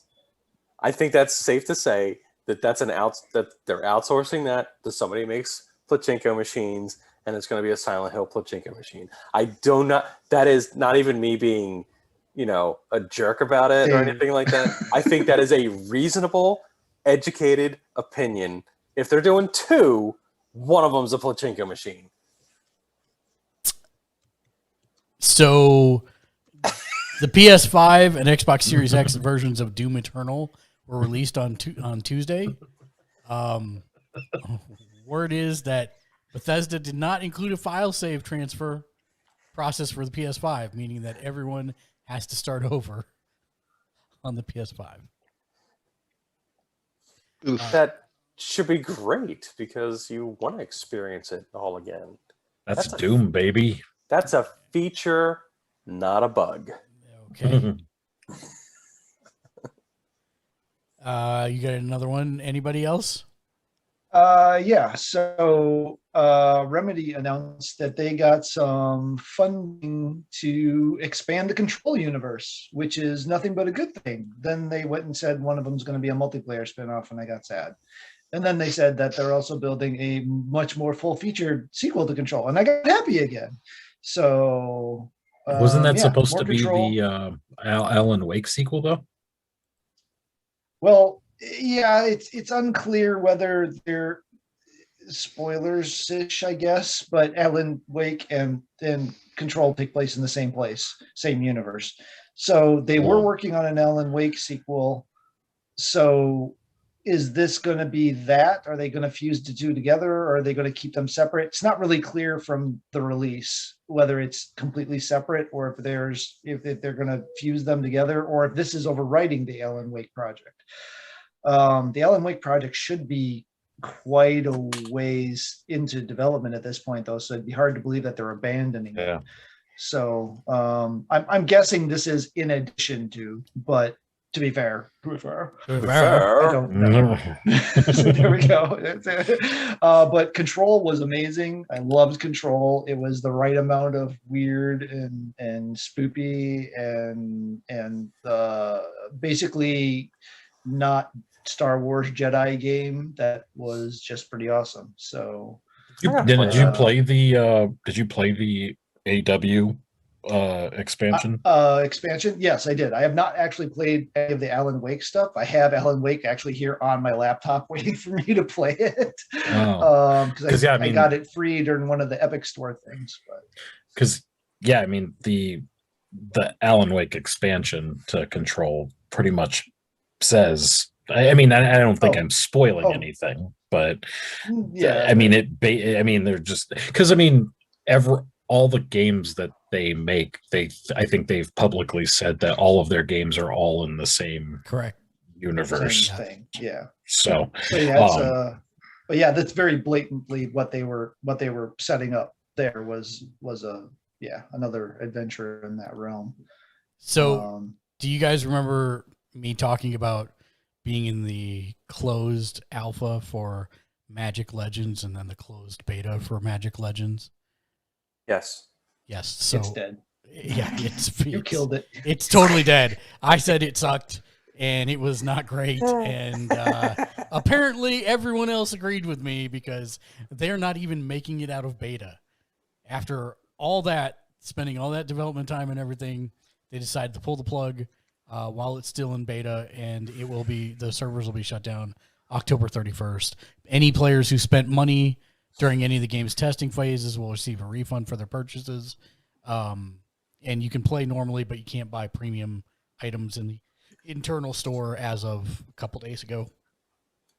That's crazy that, the response had to be pretty bad for Cryptic and Perfect World to just pull the plug on it.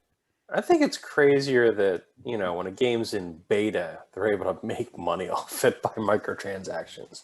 I also question that. I never spent a dime on it because it was horrible. I don't want to say that. A lot of people worked really hard on it. It wasn't horrible.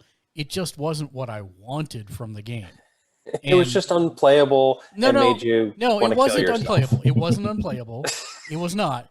But the randomness of your deck, I get what they were going for, but they didn't execute it well. And because of that, huh? What do you mean? Like, decks are random. Yes, so but you had, like, normally when you're doing a normal Magic deck, right? You say, okay, this is one of my linchpin combos, so I want 4 of that card in my deck.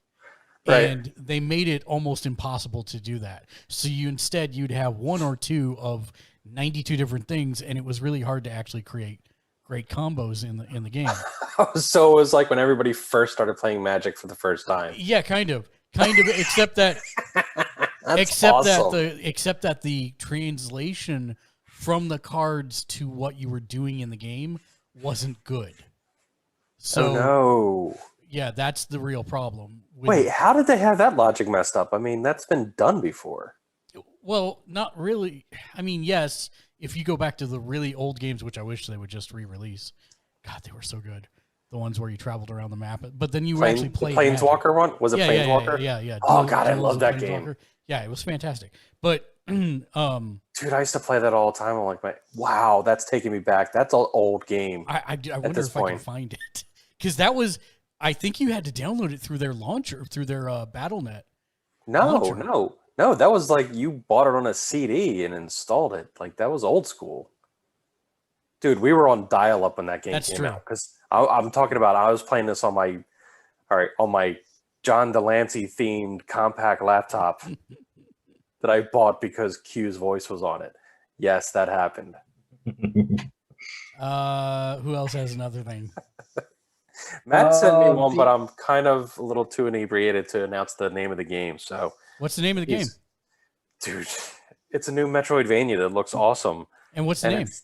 God, see? Okay, I'll help you out here. It's called Ender Lilies, Quietus of the Nights. See? Why did you save him? I knew what the name was.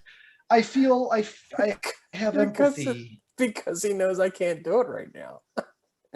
Because it's just not happening. But it looks awesome. And you know me and Metroidvanias, we're like that. So I'm probably going to have to give that game a shot.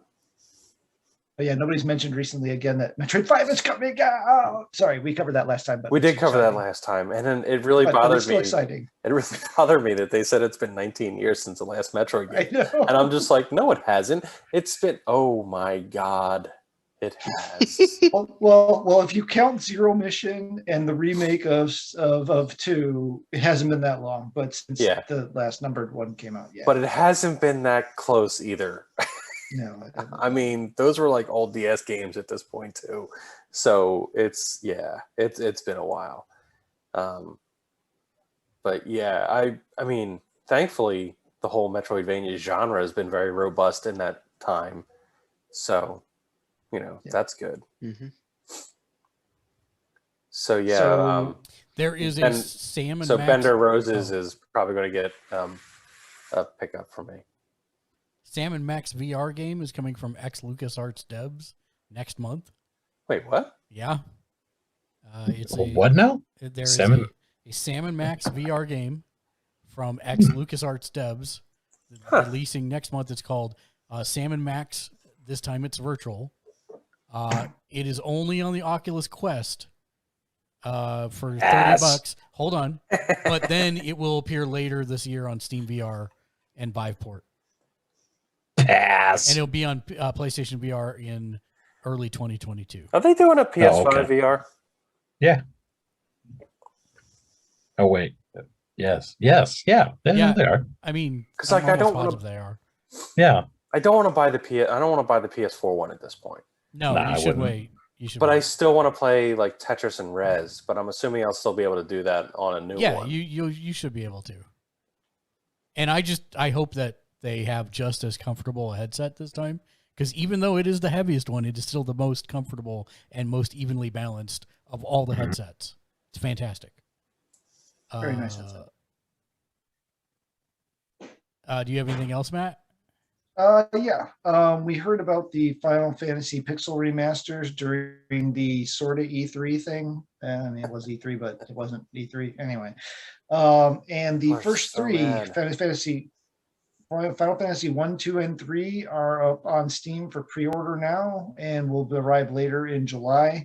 Sadly, again, it is not apparently coming to consoles. Even I could kind of understand if it was only going to Switch, but it's not even going to Switch. So at least at this time, I don't want to play it on my PC. I just don't. But that's where they're at. So if you're interested, you can go ahead and swing on by and pre-order them, or wait till they drop later in July and pick them up. Why don't they do the Switch should just do like the Game Boy collection of the Final Fantasy remakes. Those were fantastic. Yes, I played them all. Shut up. You should do the Final Fantasy Legends, old Game Boy, the original Game Boy ones, the ones that were actually Mana games, but they rebranded them as Final Fantasy because nobody ever knew what Mana was at the time. It worked. So, just to prove my point about Konami doing non-pachinko games. My God. I said one of the two, not both of them.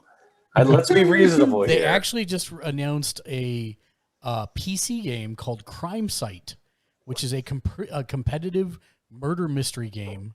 in which an AI Sherlock and you, the players, must try and prevent an AI Moriarty from forcing a character to murder another character. Right now, it's only announced for PC. They're looking for participants in an upcoming closed beta, but it features 2 to 4 players online, with players either working for Sherlock or Moriarty, and players can command the pawns to perform actions as the Sherlock team looks to figure out which pawn is the killer and which pawn is the victim before the crime actually occurs. Yeah, so. But do you know why I'm really mad at Konami? Pachinko? Why? Because we haven't had Snatcher and Police Knots re-released on modern consoles. That's right. I said it. It needs to happen. Joe gets me. I do. I really, really do. He does. I am very mad about that. There's 2 of them. Are you sure Are you sure there's no Snatcher? Not a recent one. I mean, Police Knots is the one I'm really mad at. I don't think there's a recent Snatcher release. Are you sure there's no Police Knots? I swear Police Knots had something. Well, you're digging that up. NetherRealm confirmed that there is no more Mortal Kombat 11 content, and they're moved on to their next game. Marvel announced their new mobile game coming out called Marvel Future Revolution. It's a mobile game, so that's all I'm going to say. If you want to know more, Google it. Mm-hmm. And I still don't know if Resident Evil Reverse is actually out yet or not. You had mentioned Resident Evil Village earlier, Joe. I mean, I finished Village. I loved Village. I thought it was great. But the multiplayer thing got delayed, and I don't know if it's actually out yet or not. I was trying to search for it, and it's really ambiguous, which is frustrating. I don't think so, because you'd think that they'd be making a bigger deal out of that. Or you think they'd be making a lot of noise. They're trying to. Fair. Yeah. Yeah, absolutely. Okay, so I found what I was thinking of. There is a Snatcher 2016 remake for Steam. But I did not see anything for Police Knots. And that is the real crime. Yeah, and that's why Kojima can go. Sorry. Yeah. we almost upped the rating on the podcast. Well, do you have anything else, Matt? Nope. That is the end of my list. So I have one more, which I thought would be kind of an interesting conversation. So apparently, the Xbox Game Pass is going to be built into Windows 11. Of course it is. So I don't even know what that means, but okay. So basically, you're not right now. If you want the Windows, or if you want the Xbox app, you have to go download it on PC, and that's what allows you to do stuff like sign in to your profile and also sign up for Game Pass. So what they're saying is it's going to be built directly into Windows 11. They're redesigning the Xbox app to be integrated in the system, kind of like Internet Explorer was for forever and a day. And they're also going to have cloud gaming for those that subscribe to the Game Pass Ultimate. So, I mean, do you think, Joe, that this will increase adoption if it's part of the operating system? It seems like it would be a natural thing for me. I mean, they're giving away Windows 11. Yeah. They're giving away all the games on Game Pass.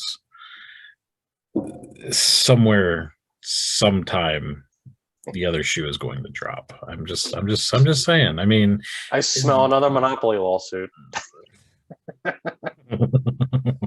I people come up to me all the time. No, they don't. No, nobody does this. But, I've been trapped inside for 2 years, people.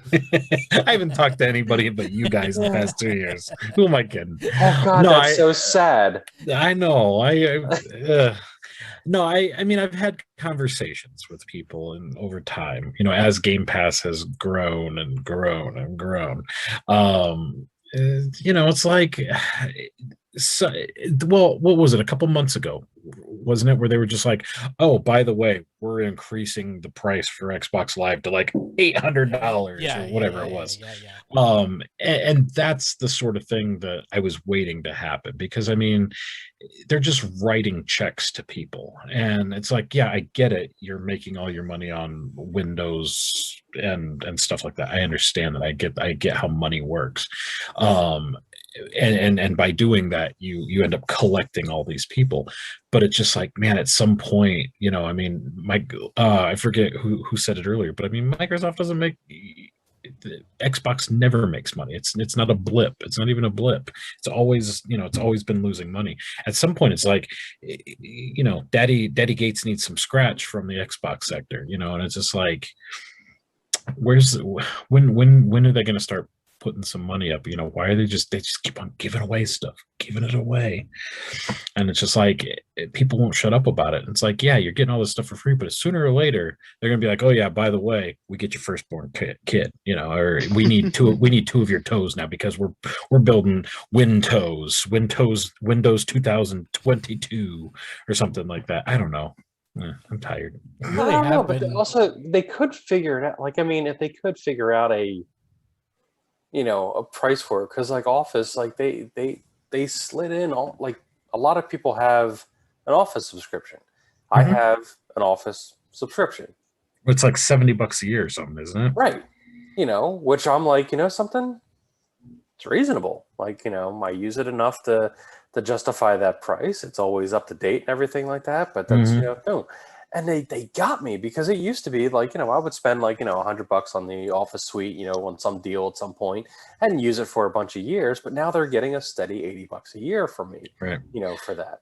So, I mean, they have, a bunch of number crunchers in there for doing it. So they're going to get people hooked on it, slowly, update the price to it and everything. And I'm like, is it probably going to like level off at like $25 a month or something like that? And people are still going to pay it, maybe, and it might be profitable at that point. And I was convinced before this console cycle started that they weren't even going to release a console. I was just like, oh, they're going into software, because that's what Microsoft does. They do software. I'm like, why would they waste their time, putting out a box when, they don't make any money off of that. All their game studios and stuff like that, they're just buying them and stuff. And so it's like, why wouldn't they just be software? I mean, when they bought Bethesda, they make so much money. I mean, they're going to make their money back just like that off of the publishing dollars alone. I mean, when you sell a game for $60, the publisher gets like 70% of that money. I mean, they get so much money off of that. And so it's like, are they going to release, is Microsoft going to release Bethesda games on PlayStation? Yeah, they sure are, because that's where they're going to make all their money. I mean, it's just like, why wouldn't they? So I don't know. Game Pass, blech. It's a trap door. It's a good deal, though. I mean, everyone talks about it. I was just getting a message from one of my friends. They want to go play Sea of Thieves because it's on free on Game Pass. Right. And so that game sounds like a nightmare. I think it sounds fun, actually, but that's just me. I heard somebody talk about it like, oh yeah, I just totally ransack somebody's thing and ruin their life. And I'm like, oh, that's the reason why I don't want to play. Yeah, I was like, that sounds awful. Yeah, you sound like a horrible person. Yeah, and it's just like, and you're not the only one, I'm sure. And it's just like that. That's the kind of stuff that keeps me away from games like that, because it's just like, oh, I want to have some fun, and oh, I want to collect some treasure. Oh, I want to do just casually play and have a little fun. And it's just like, no, everybody wants to ruin my life and ruin my fun. That's not why I play games. And that's why you should try Fortnite, because it's not like that. Are you sure about that? Because there's other people involved. I'm positive. And I'm pretty sure there's other people want to kill me. Other people and you murder kill them. you, but yeah. But yeah, I mean, you murder them and you just go on with your day. It's fine. Yeah, but I'm incapable of that. That's Matt does it. Yeah, but Matt has skill. I am 46 and beyond that kind of stuff. You're going to have to do this with Alex eventually. He's already asking you about it. Do you know something? I don't. I could set it up and let him play, and that's that. But he's going to want to play with you. Yeah. He won't, because I'm really going to suck. Why are you acting like you're so much older than me? I don't understand. Yeah, and besides, that's the beauty of it is we can get you set up and help you not suck. But I'm just tired. Well, I did say tonight. Okay, fair enough. You're tired. Just let me die. Wow. We say that's going to bring us to the part of the show where we like to thank our sponsors and all the people who support us. Remember, if you'd like to support us, you can do so by clicking the subscribe button on Twitch to become one of our rock stars. On YouTube, make sure you hit the like, subscribe, and of course the bell icon to be notified whenever we upload new content, which is every single day of the week, Monday through Friday. And last but not least, you can head to our Patreon at patreon.com/Gamersledge, where you can get your name on every single show that we do, just like the fine folks scrolling across the screen right now, our Patreon and Twitch producers. So thank you to Justin, Naomi, John, Regina, Lexi, Tim. Thank you to Raimi, Michael, Mark, Eric, John, June, Pat, Dave, Michael, Matt, Dave, William, John, and Arturo. Thank you very much for your support. That's going to bring us to final thoughts. Keegan, your final thought for the evening. Am I always first? You're young and your brain is still agile.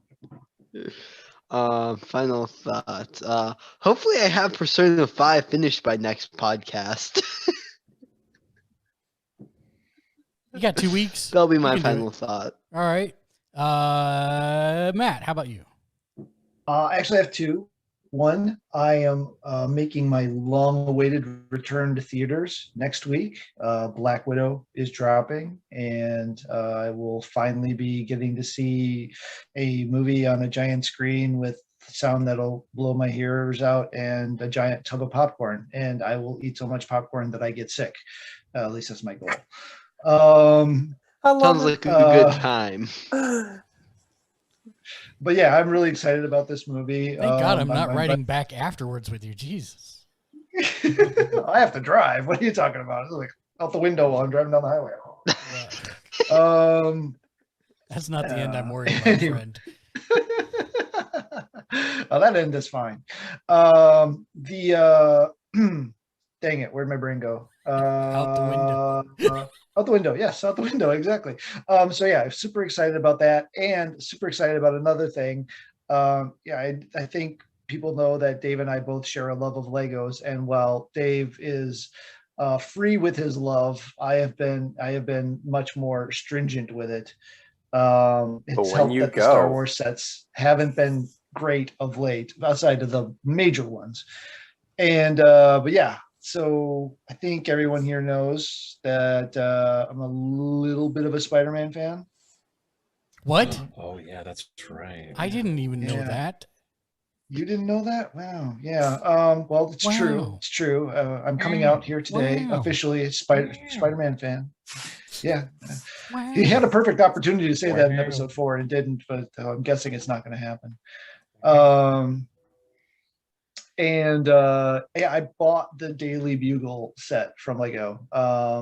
3,772 pieces, if I remember correctly. Nice. I haven't started it yet. I just got it. I missed it go live, so I thought I wasn't going to be able to get it. Thankfully, they were taking back orders, and my back order wasn't actually supposed to get here till the end of July, and it showed up this week. So super excited about that. I haven't put together a Lego in quite a while, and definitely nothing of that nature box? Since it's not in here right now. No. Go get it. Go get it. Wow. Okay, I'll go get it. Wow. Somebody else go. It'll take me 2 shakes. Okay. It's huge. It is huge. That's why I want him to go get it. It's a nice large set. I actually passed on it because I have to really start scaling back because I have a backlog of Lego that's sick. He said there's 14 minifigs in it. It's huge. There's a ton. I think Blade comes with it. Oh really? Because I asked him if there was a Ben Reilly and he said no. Which I would have thought for sure there would be a Ben Reilly. No, Ben Reilly I think was out before. But he did say there's a J. Jonah Jameson. Well, it has to be. Jorgaden said Blade. But there's there's some interesting ones in there. Yeah, so Matt's gone to go get it, drug it in. He'll show it in a second, but yeah, we think there's a Blade minifig in this Lego set. There is. Well. There's a Blade minifig in here. There you go. What an interesting choice. So in here, so is there a Punisher minifig? A Punisher, Daredevil, Mysterio, Blade. Can you hear me? Well, it's got all the but we just keep talking over you. That's all. Matt's actually going to read off the list instead of us just yelling out random stuff. Is it in there? Okay. Is there a cane? Oh, I'm just kidding. Sorry. Shush. All right. There's Punisher, Daredevil, Mysterio, Blade, Dr. Octopus, Venom, Carnage, Peter Parker, Aunt May, Gwen Stacy, Miles Morales in a suit, Ghost Spider, Firestar, Spider-Ham, Black Cat, Betty Brant, J. Jonah Jameson, Ben Urich, Robbie Robertson, Ron Barney, Bernie the Cab Driver, Amber Grant, Green Goblin, Sandman, and Spider-Man. Yes, 25 minifigures. 25. Holy cow. What? I'm actually surprised there's not one in there, and I got to look up her name because I can't remember. Drogadon said, "Is this set still available?" Is this set still available, Matt? It was last I looked. I think it's still back order, so you put one in. Whenever they get more done, they'll ship them out. And if you don't mind sharing with the class, how much did they say back? Said, "What is it called?" Oh, it's Is it $2.99 or $3.99? It didn't matter. Drogadon it's $300. Said, "Show the box." It's $300. Yeah. Okay. Yeah. So it's $300, and what is it? It's the Daily Bugle, right? Yeah, it's a Daily Bugle set number 76178. And he's asking you to show the box. Yep. I am working on it. Okay, so here's the box. It is sizable.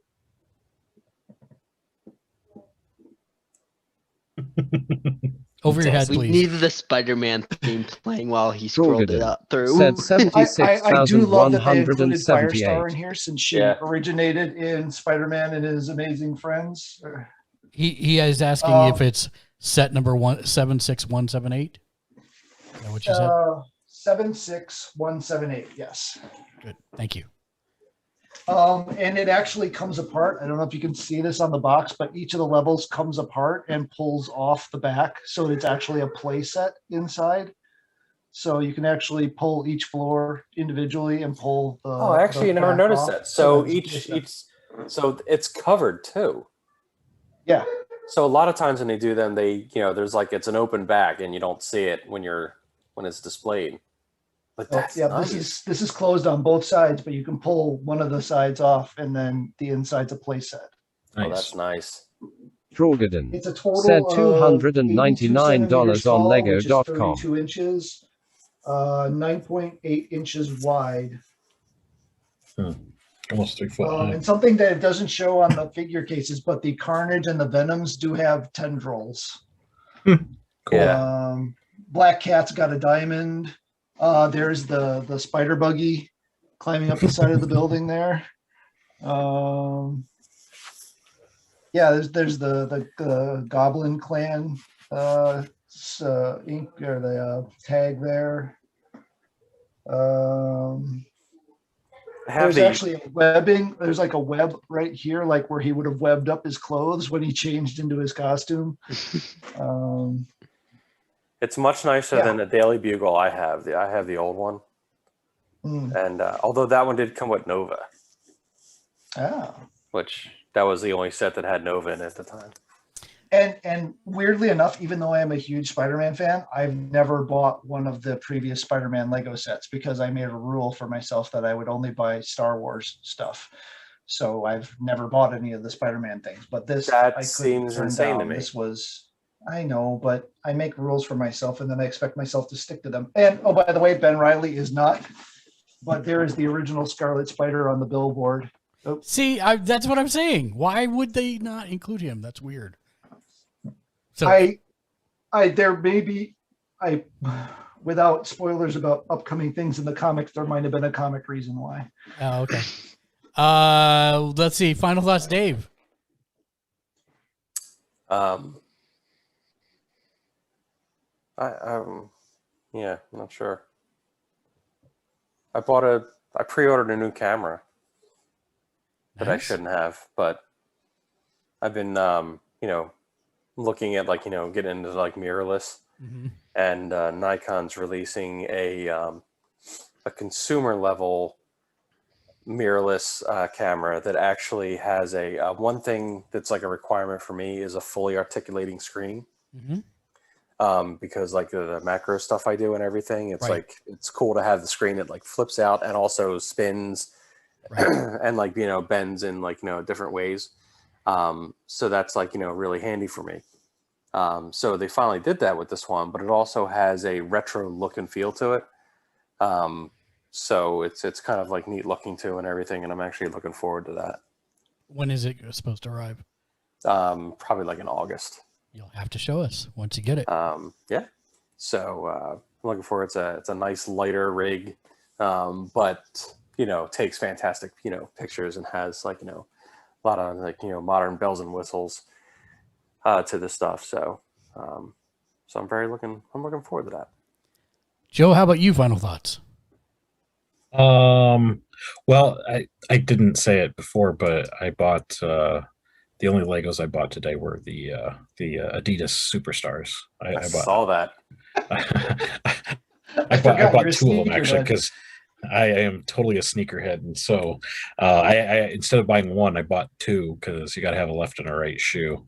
Plus, it came with a little tiny little minifig of a little Adidas Superstar guy and everything. It comes with like a little box and everything for him to stand on. It's pretty rad.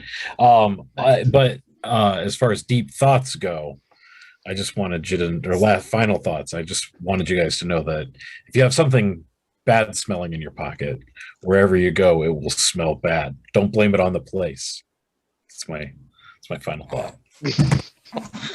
There is a story there. Yeah, apparently. I'm just resurrecting something from 9 years ago. Yeah, it's good stuff.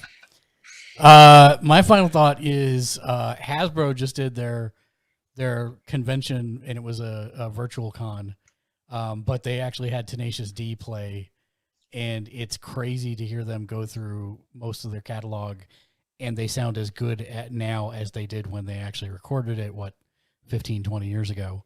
So if you like Tenacious D, it's all free and on YouTube. Just search for Tenacious D Hasbro Con, and it's pretty crazy. It's really good. That's going to bring us then to the end of the show, where we leave you with a final thought to carry you over to the next time that we meet. Sage piece of advice or wisdom. You don't have to do this. Hey, Joe, since you're back. No, don't put him through this.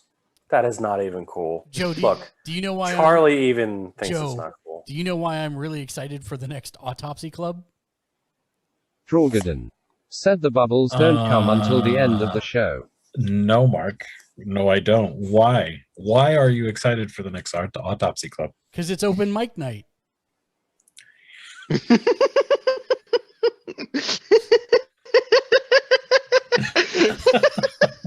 Dude, that only encourages them.